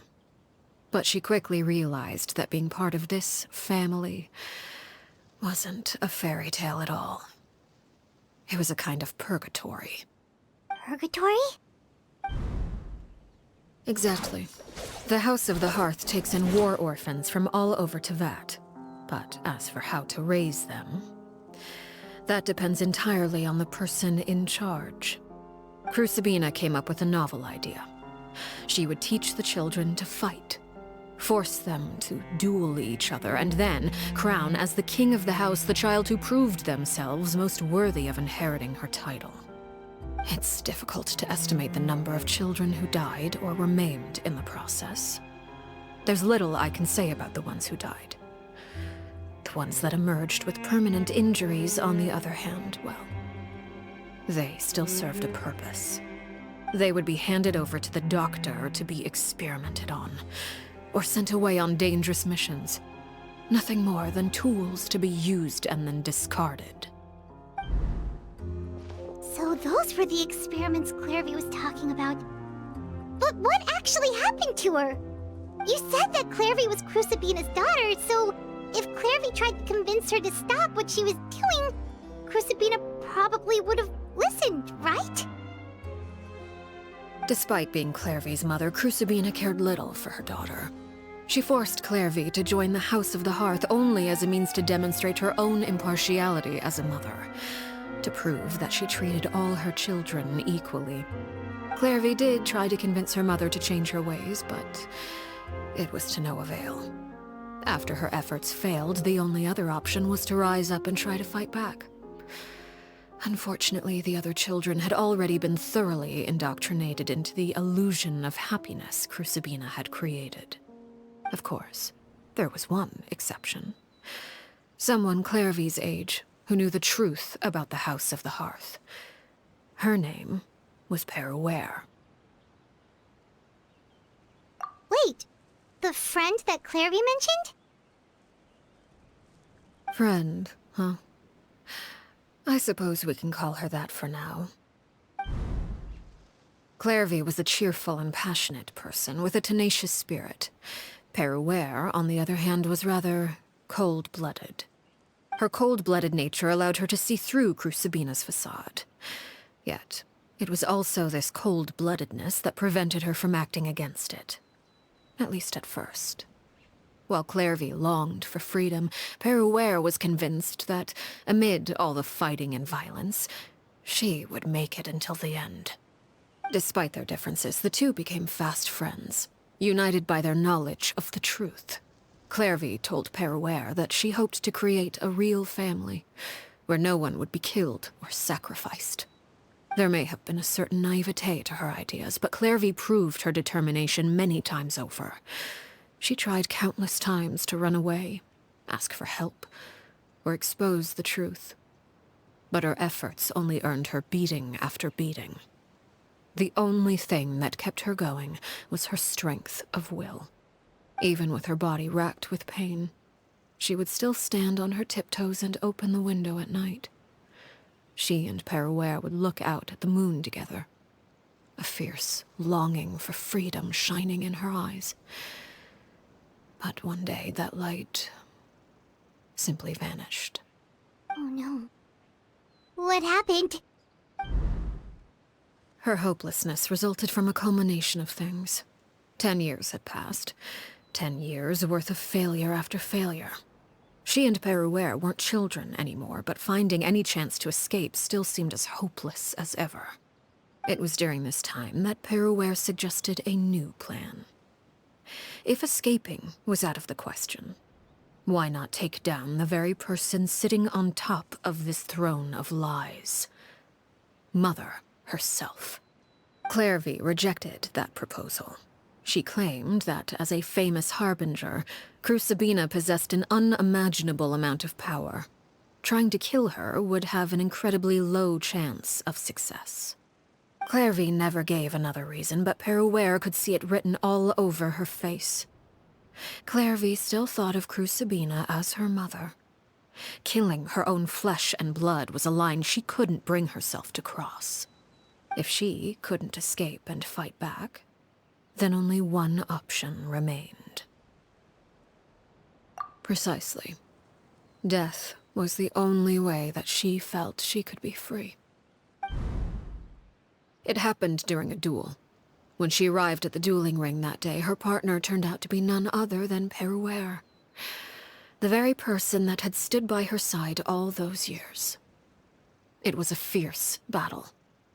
But ultimately, Clervie decided to let Perouer end her life. From that moment on, Perouer's journey was one written in flames. When the rain finally came and washed it all away, there she stood, the sole victor in Mother's endless game of slaughter. A trail of corpses strewn across her path to success. It was the very result she had predicted 10 years prior. Even then, she believed she would make it until the end. She wasn't surprised by the fact that she emerged as Mother's undisputed heir. Rather, her success left her with an inexplicable sense of restlessness. She was unsettled, and there was only one thing that could quell that sensation. Perhaps you two would like to take a guess as to what it was? Crucabena, you mean? But... Correct. This is the place where Perouer killed her best friend. A mere year later, this is also the place where she fought tooth and nail to kill the mother they shared. The moment she acted, any conception of what was right or wrong ceased to matter. It's one of the principles of the house. Only those who survive get to write the rules. Perouer won the battle, and became a harbinger herself. After which Her Majesty, the Tsaritsa, bestowed upon her a new name. Arlecchino. So the Perry Clervie was talking about... It was you all along. You're Perouer. Arlecchino is just a name you got later.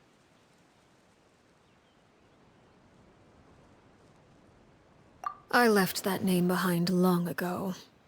I must say, hearing it now does bring back memories. After I defeated Crucabena, the moniker of Mother died with her. I chose to forego the title she called herself, and even chose to give up my own name. I rebuilt the House of the Hearth under a new identity. Not only as Arlecchino, but as father. And that is where the story ends. Any more questions? Yeah. Based on what you just told us, Clervie wasn't a little kid when she was killed. So the Clervie we met... Was she really a spirit at all? I suppose you could call her an illusion born of flame. Her existence is like ashes to a fire. Something left over in the wake of blaze and ruin.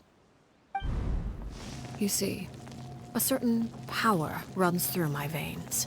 It's not unlike a curse. My flames leave behind shadows of anything they consume. Of course, The chances of those shadows morphing into a sentient entity are exceedingly slim. Clervie is a very special case. Clervie died when she was 16 years old, but what emerged from the flames was her 6-year-old self. Her appearance wasn't the only thing affected. Most of her memories were lost to the blaze as well. Memory is a mysterious thing indeed. Losing a portion of your memories will alter your sense of self. Lose 10 years' worth, however, and it would be like living in the past. Like returning to a version of yourself that never grew up. No wonder Paimon got such a weird feeling when we were talking to her. Perhaps I should put it this way. Clervie is someone trapped in time. It may seem like she exists with us in the present, but she truly lives in the confines of her own past. So if all of that is true, then you must have known about Clervie for a long time. Indeed. She's a rather volatile and unstable entity. Sometimes she would look after the children. She's even saved some of their lives. But other times, she would hide from me and become obsessed with revealing the truth about the house to anyone who will listen. Shadows don't have the capacity to learn or grow.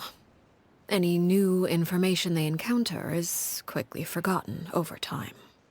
Your attempts to expose Clervie to sunlight, they failed, yes? The reason is actually quite simple. In Clervie's mind, the house is impossible to escape, and it is this very perception that traps her there. But no matter. All I have to do is kill her again, and all will be resolved. I don't anticipate so much as a single speck of ash will be left behind this time. Wait! Paimon can understand why you might want her gone, but isn't there another way? So what if she's trapped in her 6-year-old self? She's still your friend! At least talk to her first! It's too late for that. She broke the rules, and now she must be punished. That goes for Filial and Nantoy as well. She's had quite the effect on them. I hope you understand the difference between Crucabena and myself lies in our formulation of the rules, not our policy for enforcing them.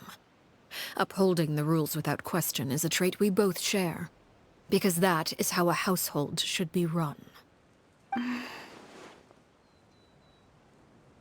Is this really what you want to do? Whatever could you mean? Don't you want to say a proper goodbye at least? Whether as a killer or as a father, there are two things that must be avoided at all costs: anger and sorrow. Anger makes you impulsive. Sorrow causes you to waver. Well, it appears it's about time to proceed. Before we arrived, I told some of my well-behaved children to bring our troublemakers here by nightfall. I do believe I've kept my end of the deal. I give your friends quite a bit more time. As for what happens now, we'll just have to wait and see.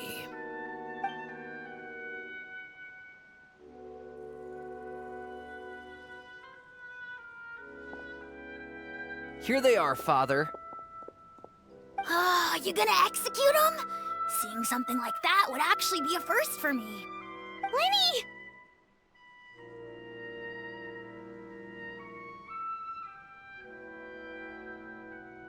I'm sorry. I heard about how you helped buy us more time. But I still failed. I couldn't find a way to fulfill her wish. Huh? Are you... Perry? Indeed, it's been a while, Clervie. Perry! Shh, stay right there. I'm sorry to postpone our reunion, but first I believe certain scores need settling.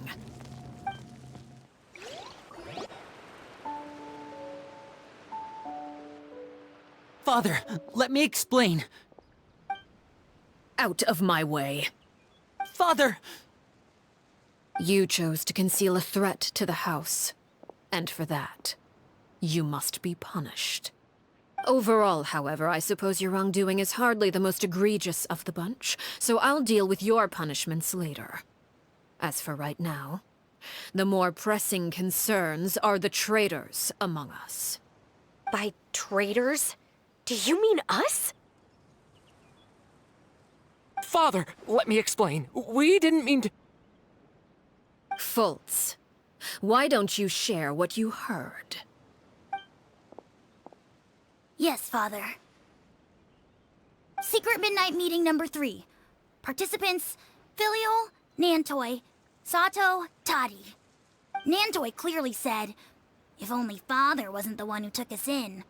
Sato added, I'm sick of this life. I just want to live as a normal person. Filial was the worst of them all.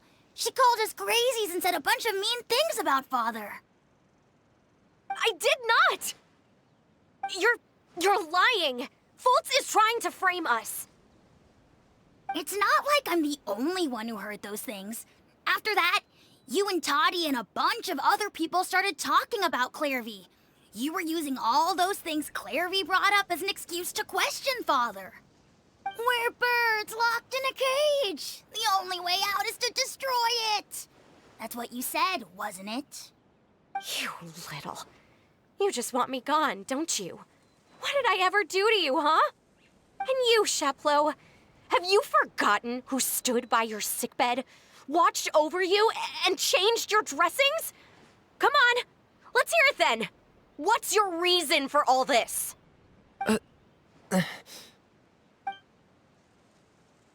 You're wrong, Filial. We don't want you to die. You're our family. Liar. You wouldn't be doing this if that were the case. So why? Why have you backed us into a corner? We all live in the House of the Hearth. You know the type of work we do, Filial. A single betrayal can cost dozens of us our lives. It's not like it's never happened before. That kind of thing is hard to forget. That's why the House of the Hearth cannot tolerate any form of betrayal. Ever since we came to Poisson, you've had 7 secret meetings. A lot of the things you talked about really crossed the line. You've been spying on us for half a month? Wait a second. Now that I think about it, the move to Poisson was just a way to make it easier to spy on us, wasn't it? Because we were all in one place. You've had this planned all along. Filial, Nantoy, I'm sorry. I owe you both my life. I owe Clervie too. If it weren't for all your help after I got poisoned, I wouldn't be standing here today. If this were any other situation, I would do anything to repay that kindness, even if it cost me my life. But rules are rules. I'm sorry. My hands are tied. Why? Why? That's enough, Filial. We made a mistake, and we should own up to it. We broke the rules, plain and simple. And now we have to face the consequences. I'm sorry, Sheplo. Fultz. I'm sorry, Father. We accept our punishment. Chapleau, according to the rules of the House of the Hearth, how should these traitors be punished? All those who betray the house pay with their lives. And so it shall be.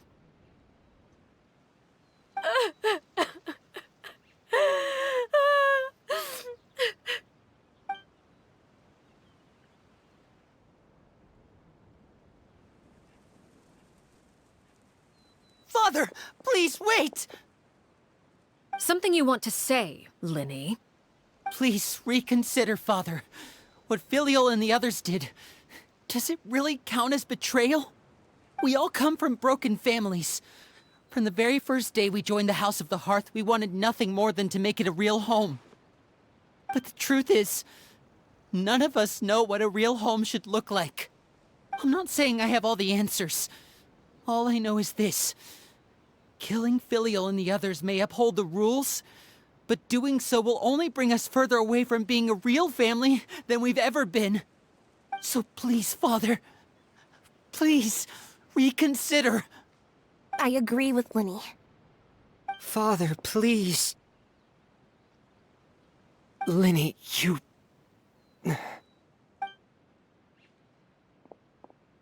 I also agree with Lenny.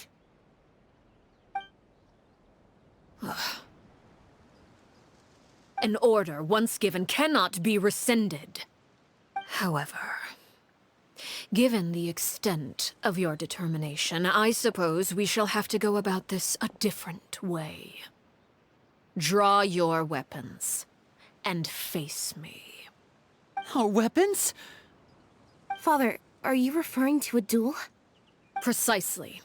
The rules of the house will not be altered. Traitors must be punished. However, resolving disputes with a duel is also one of our rules, one that also applies to me. Demonstrate a sufficient showing of strength, and I shall offer a concession. Wait. Beat Father in a duel? Impossible. Father is way too strong, even for Lenny.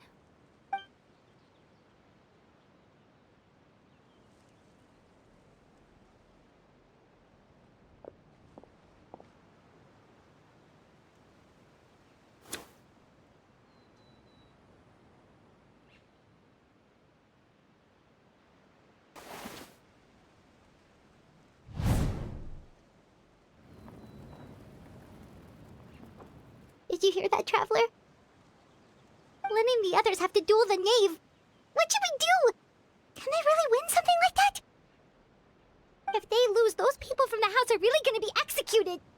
Hey, are you listening?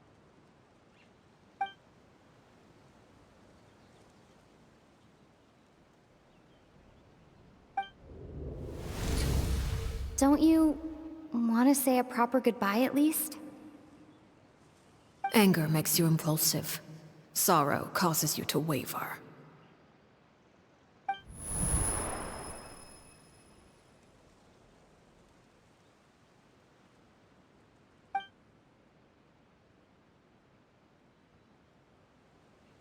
Oh, looking at that expression on her face, she seems really serious about this. Guess that means there's no chance she's throwing the duel on purpose, huh?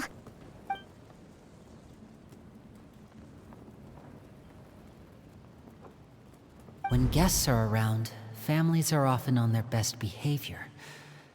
And any disputes are less likely to escalate. When the time comes, make the choice that you deem most appropriate in the situation, and lend your help to the House of the Hearth. What's wrong, Traveler? Hey, where are you going? Traveler?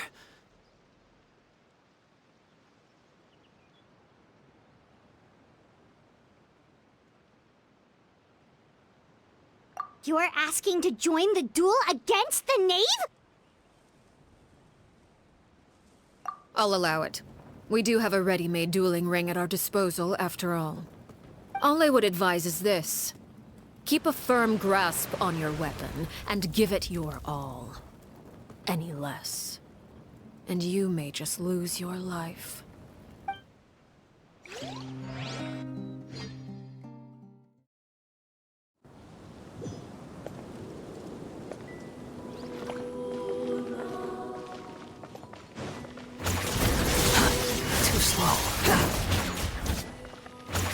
Is it my turn now?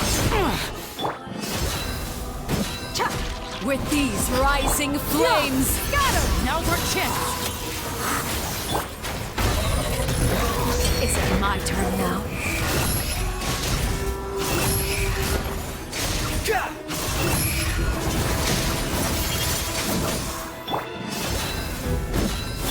Shower me with praise!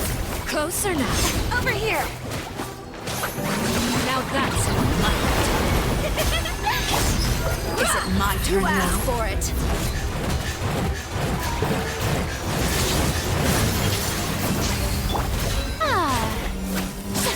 Skyward! Scatter!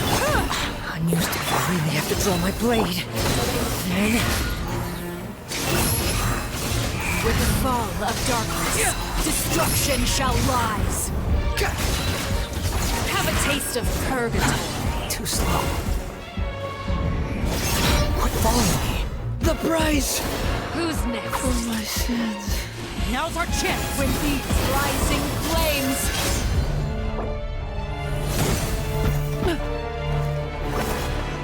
Spare your energy. Running is brilliant!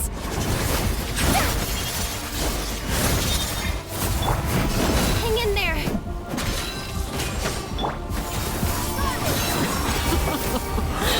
Look at you. Make way for the trapped like a bunch of helpless animals. Spare your energy. Running is of little use.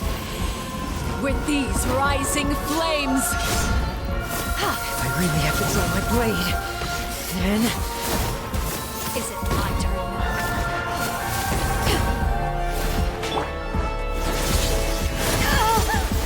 Let's get it on! May I... Skyward! Scatter! Is it my turn now? Watch out for Father's movements! Look. Trapped like a bunch of helpless animals. Closer now. Wind rises. Hang in there.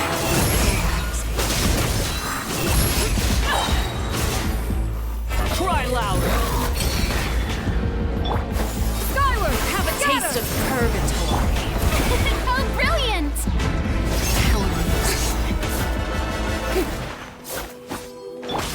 I really have to draw my blade. Spare your energy. Running is of little use. Look at you. Trapped like a bunch of helpless animals. Not bad. You've proven to be a worthy... Watch out for Father's movements! With these rising flames...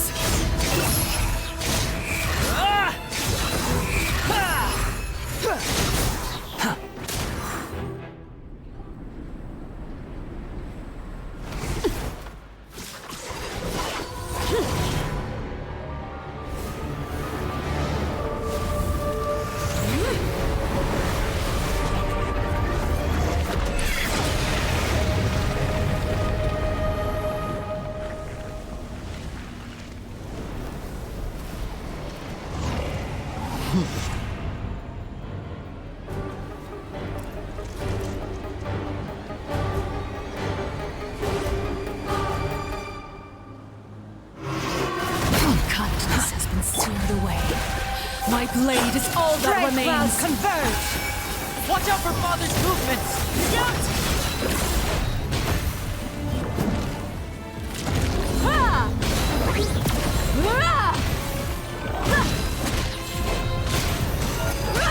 Gloves off! Your punishment made manifest. Now's our chance! Over here.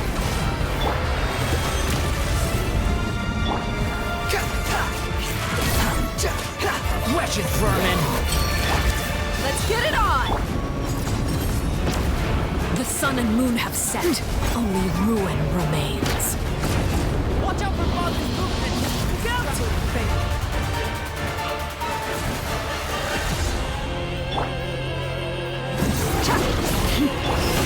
How dare you! Skyward! Scatter! Whoop the line!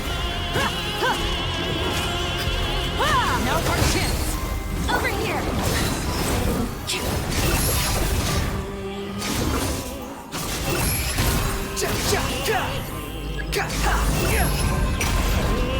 Your punishment made manifest. You're dead! Falling. It's man. Watch out! Look out!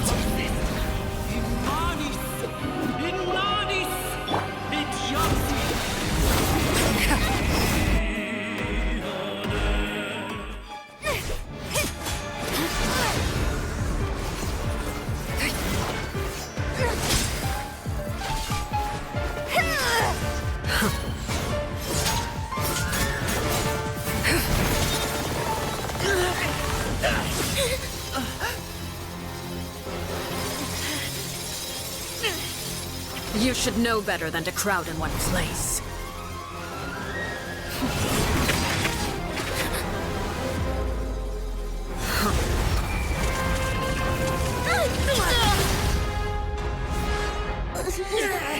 Oh, I know. No! I'm sorry, Father!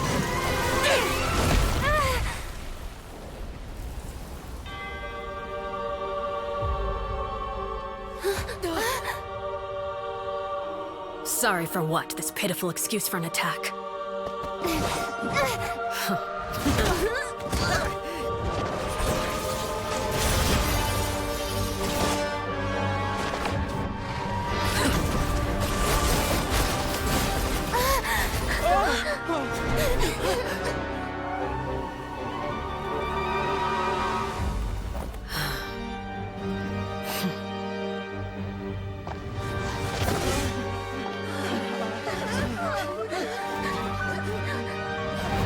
Father, no!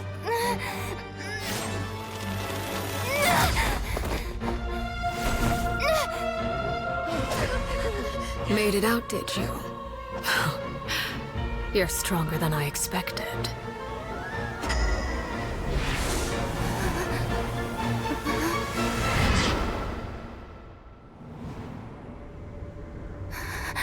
A crimson moon. I can't move.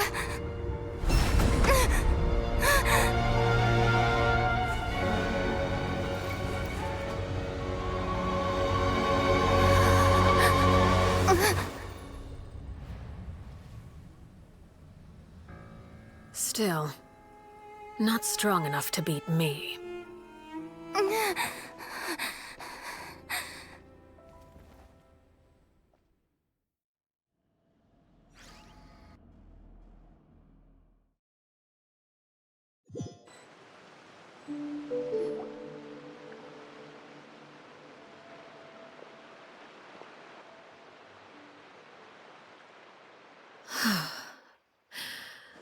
I believe we can end things here. It's not often that we get to enjoy the company of guests, after all. We wouldn't want things to get too out of hand. Brother, are you all right? Lenny. Given that I am the victor of this duel, as agreed, the punishment stands. No! I never thought things would end like this. However, everyone involved in the duel demonstrated a remarkable level of strength and determination. In light of this, I'm prepared to change the method of execution. Elwar, the bottled flames I gave you for safekeeping. Do you still have them? Yes? I wasn't sure what they were for, but I've kept them super safe. I didn't lose a single one. Wonderful. Then, in just a moment, I'll have you administer them. Bottled flames? Indeed. They're the product of a secret experiment. Under certain special circumstances, flames can be extracted from my person and preserved. Once ingested, searing pain will spread across every inch of your body. No harm will come to you physically, but your memories will be burned away. If you can withstand the pain. When you awake, you'll have forgotten everything you know about the House of the Hearth, and will be expelled from the organization. In other words, administering this concoction will kill the version of you that grew up in the house, and give you a new identity.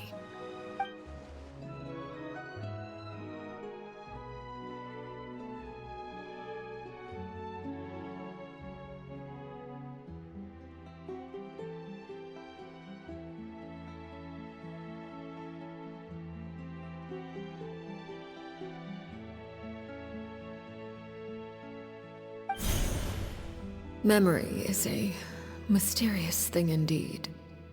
Losing a portion of your memories will alter your sense of self.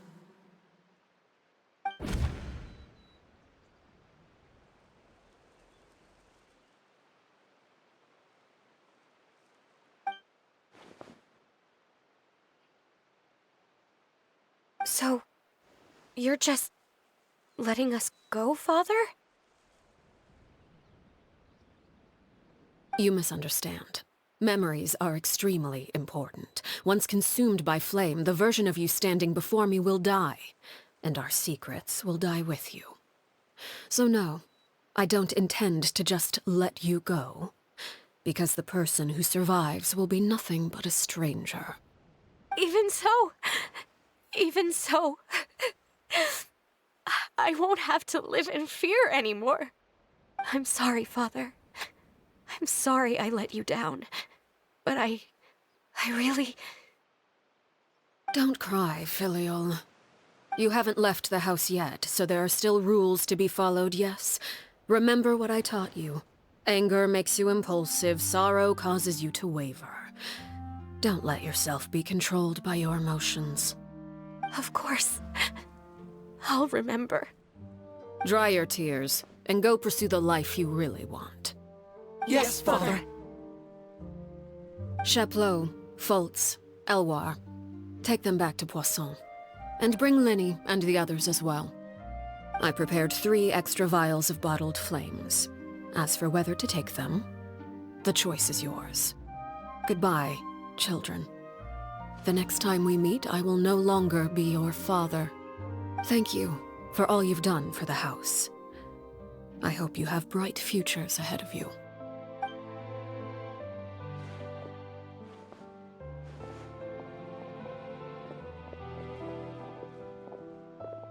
Father.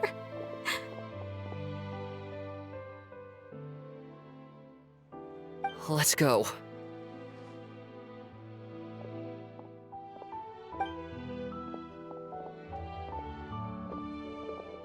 Here, grab my arm, Linny. I'll help you walk back. Thank you.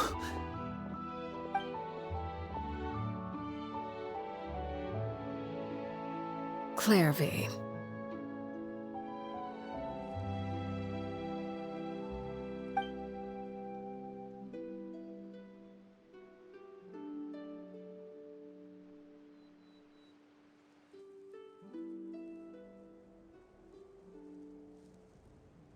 Can we talk now? I've been waiting for a super long time. You really are Perry, aren't you?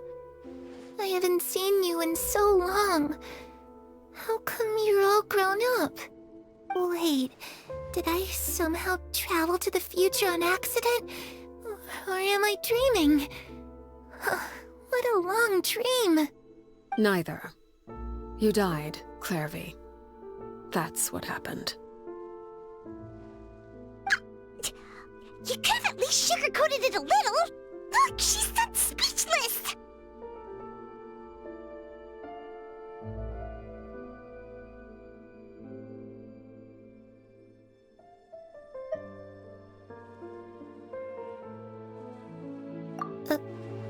Oh.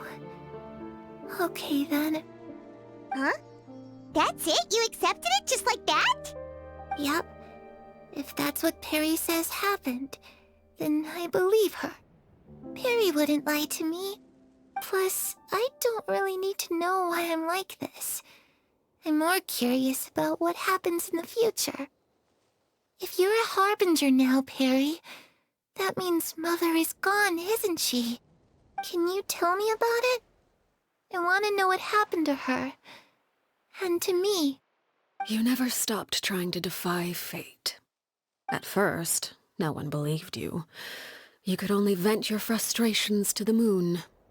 In fact, you often sought comfort in the night sky. You wanted to see the aurora, so one night we promised each other we would go to Snezhnaya to see it together. Later on, you tried to run away, but you were brought back each time. Mother spared your life, but it wasn't out of kindness.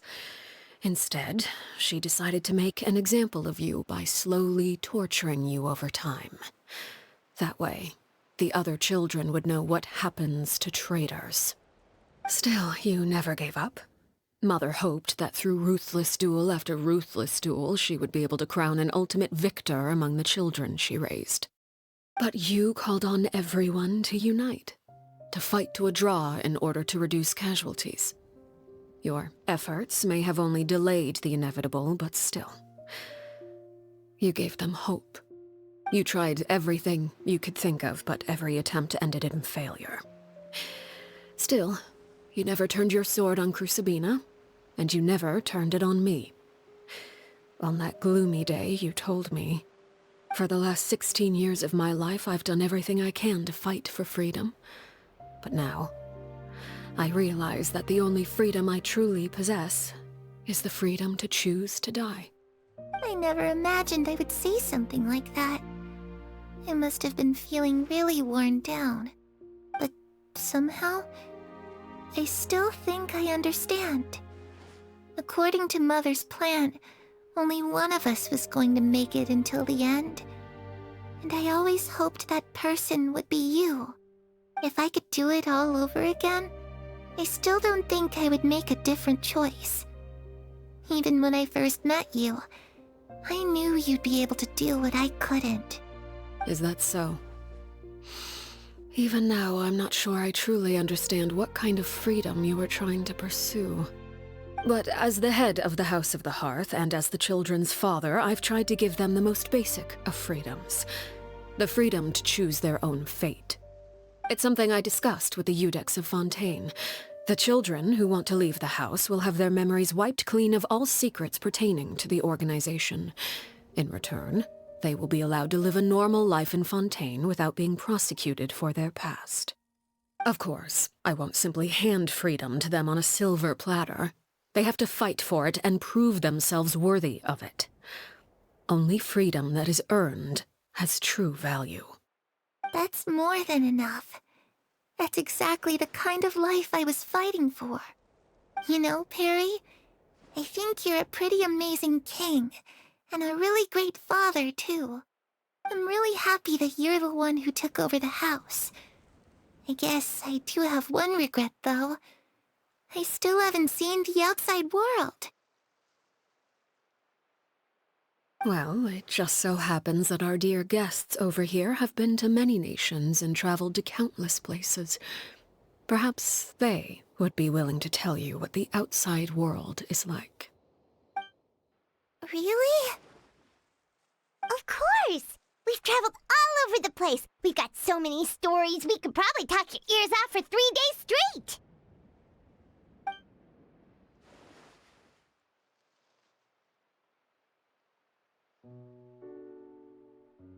You know, I used to dream of being a bard. Playing the lute while singing into the winds of freedom. Even if there was no one there to listen, I would have continued to sing no matter what.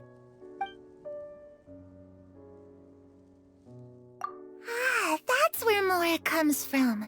I never knew that before. If I had some Mora, I would buy 3 new dresses.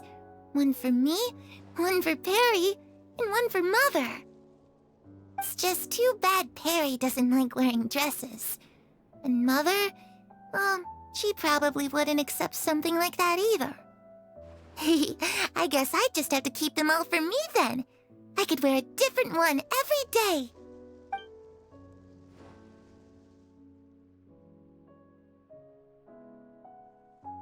Those yokai you mentioned, what do they look like?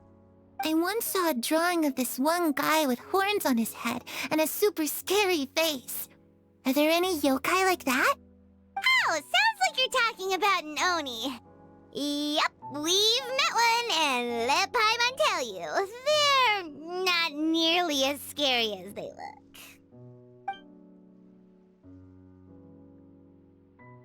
I was always too afraid to skip Mother's fighting lessons. But at the academia, I bet you could do all sorts of secret things in class. Things that have nothing to do with studying. I'm just kidding. Being able to study whatever you want without having to fear for your life actually sounds pretty great.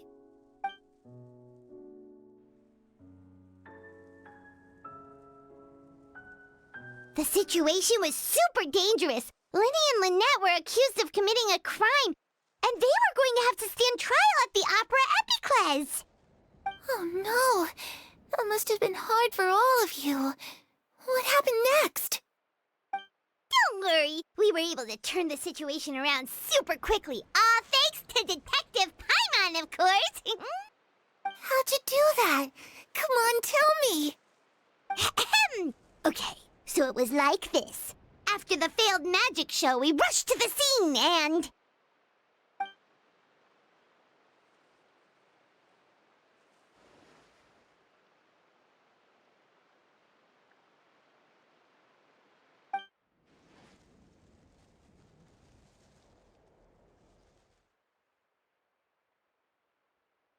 Shadows don't have the capacity to learn or grow. Any new information they encounter is quickly forgotten over time.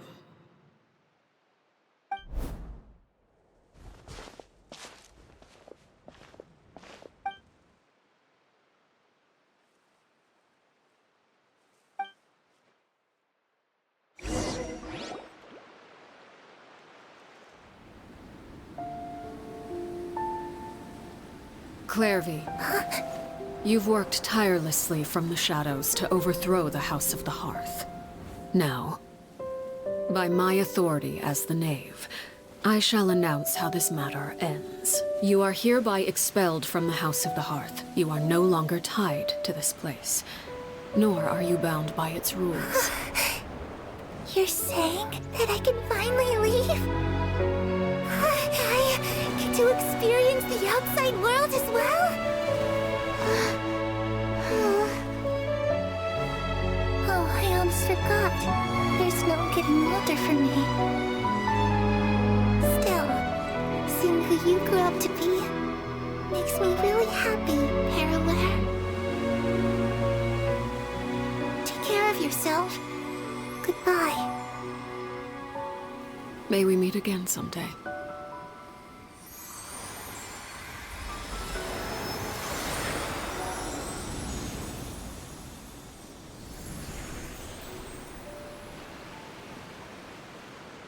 Clervie. She left so soon. Paimon didn't even get to finish her story. I also have certain sentiments left unsaid. I wanted to tell her that the aurora I saw in Snezhnaya was just as beautiful as the ones in the pictures. But a shadow's memories reset at dawn. Had we delayed any longer, we wouldn't have had the time to say goodbye. Whatever regrets may linger, let them be lost to the coming of a new day. Father? It's Linny! Hey, Linny!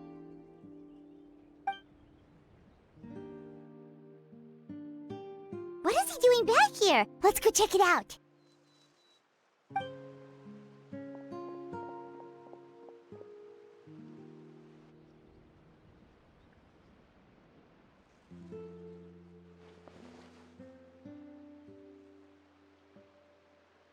Father, the bottled flames have been administered. Filial and the others have left the house. And you? What have you decided?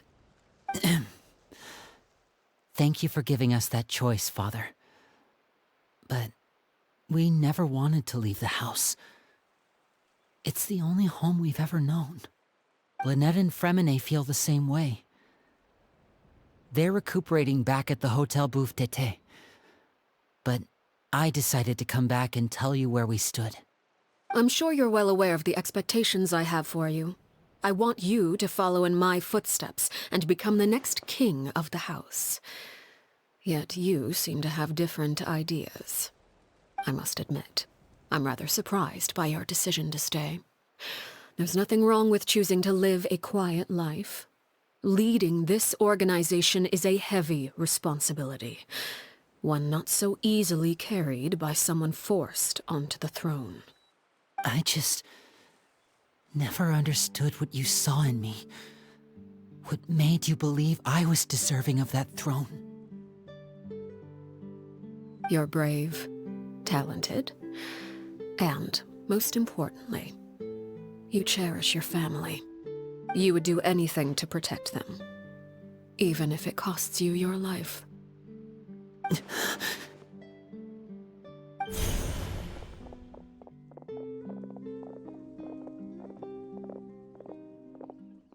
Speaking up back there was so brave of you, Linny.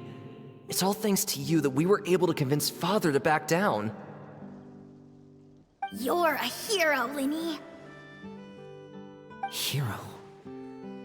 Father is the real hero. Had Father gone all out during the duel, there's no way I would have walked away with my life. She must have had it all planned from the beginning, from the very moment she suggested a duel. I'm not deserving of that title. I'm not strong enough or smart enough. You're wrong. In my opinion, all you need to be deserving of the throne is conviction and the necessary strength to act on it. We may have different ideas of what it means to be a family, but you can hardly be said to lack conviction. What you truly lack is strength.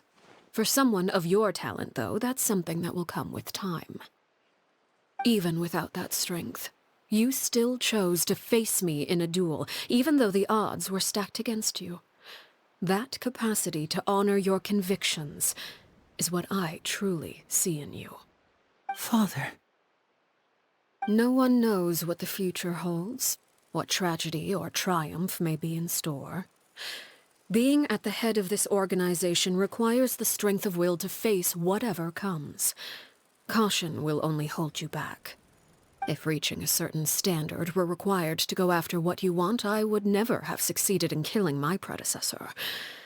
Back then, there was still a considerable gap between our abilities. Strength may decide the ultimate victor, but those who let a lack of strength dictate their decisions or undermine their convictions will never be worthy of the throne. I understand, Father. Thank you. Children must grow up to surpass their parents. Only then can a family continue to flourish. The road ahead is not an easy one, so I'll ask you one last time. Are you certain you want to stay? You've done so much for me, Father, and that kindness must be repaid. Plus, with Project Stuja at hand, there are many dangers ahead, and I, for one, don't intend to back down. Protecting my family at all costs. That's my conviction. Then you're welcome to stay. As for Project Stuja, you need not be too concerned. If those cowardly businessmen and heartless dignitaries try to take us down, I'm prepared to teach them a lesson. Having members who longed for the light was our organization's last weakness. With those members no longer among our ranks, the House of the Hearth is like a spider hiding in the shadows. We need only wait for our prey to come to us. At present, our imperative is to use their plan to our advantage. In doing so, a crimson moon shall rise amid the frigid blizzards of winter. No demonstration of loyalty shall go unrewarded, and no sacrifice shall be in vain. As for the two of you, whether we meet again as friend or foe, I'll remember the camaraderie we shared in this moment. No matter how arduous the journey ahead, I hope we both reach our desired destination.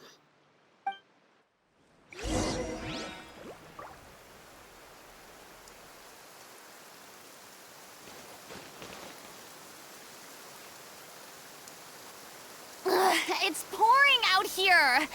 Oh, wait, the water levels aren't rising, are they?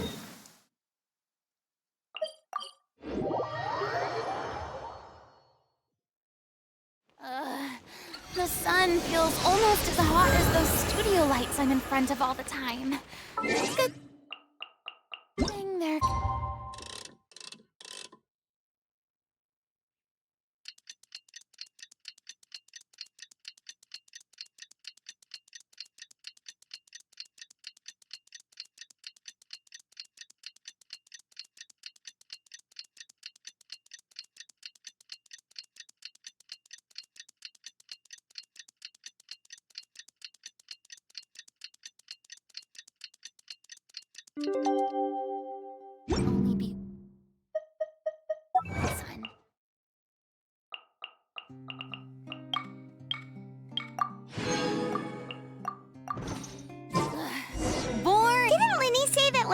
Fremine were recovering at the Hotel Bouffe d'été? Oh, Paimon wonders how they're doing. Maybe we should go check on them.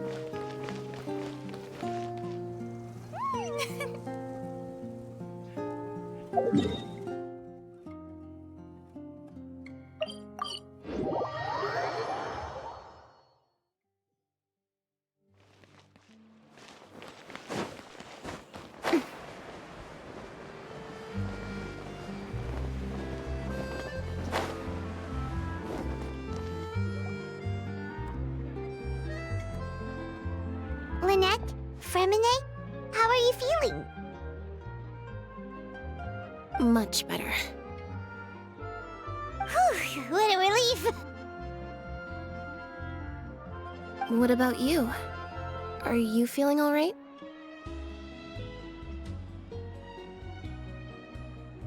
I knew you'd come out unscathed. Us, on the other hand, well, we've been bedridden for 2 days. I couldn't even turn over. Oh, and I wanted to ask, is Clervie gone? Linny and the other members have left Poisson and returned to the House of the Hearth. According to him, there haven't been any more sightings of a spirit roaming the house.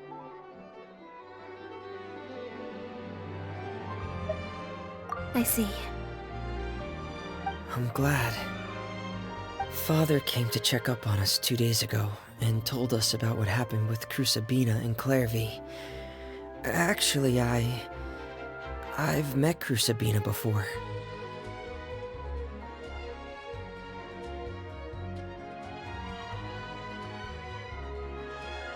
Wait, what? You've met the former knave? Crucabena died a year after Clervie. It was during the year between their deaths that I joined the House of the Hearth. Crucabena had an extremely cruel and radical way of doing things. While she was alive, the atmosphere in the house was suffocating. When I joined, though, the experiment she valued so much had already come to an end, and all the people involved, dead and injured alike, were gone. Crucabena never talked about the past with us newcomers. A couple of months after I joined, Father killed Crucabena and burned all her files. With that, the names of all the people subjected to her experiments, Clervie included, were lost to the flames, along with the painful memories they represented. Father took in Lenny and me a couple months after that, but she never mentioned anything about Crucabena or Clervie. It really seems like something she was planning to keep to herself.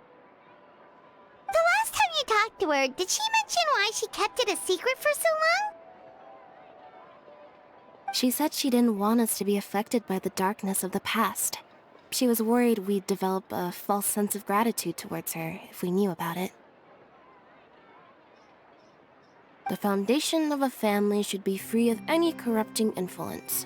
Whatever happened in the past, it has nothing to do with who we are now. And that's what Father told us in the end. But I still thanked her for everything. It was only after hearing about what Crucabena did that I finally realized how insignificant our lives could have been. The members of the house meant nothing to her. To say that she valued them in any way, even just as a tool, would probably be giving her too much credit. If Father hadn't taken over the House of the Hearth, I probably would have already...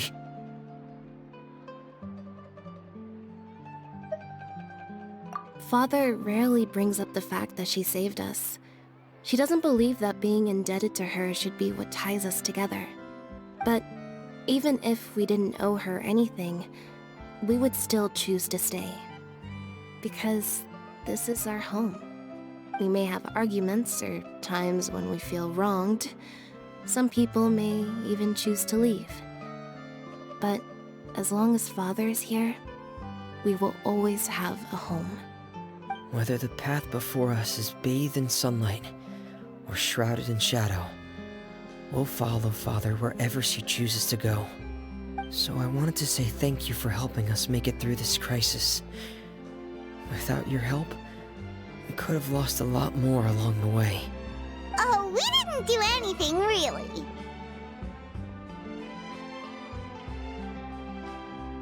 Of course. You're welcome anytime. Are Filial and Nantoy okay? I actually saw them at a cafe this morning. They didn't recognize me. From what I could tell, they were drinking coffee and talking about one of the operas that started running recently. They seemed happy. If I had to take a guess, I would say they finally found the kind of life they always wished for.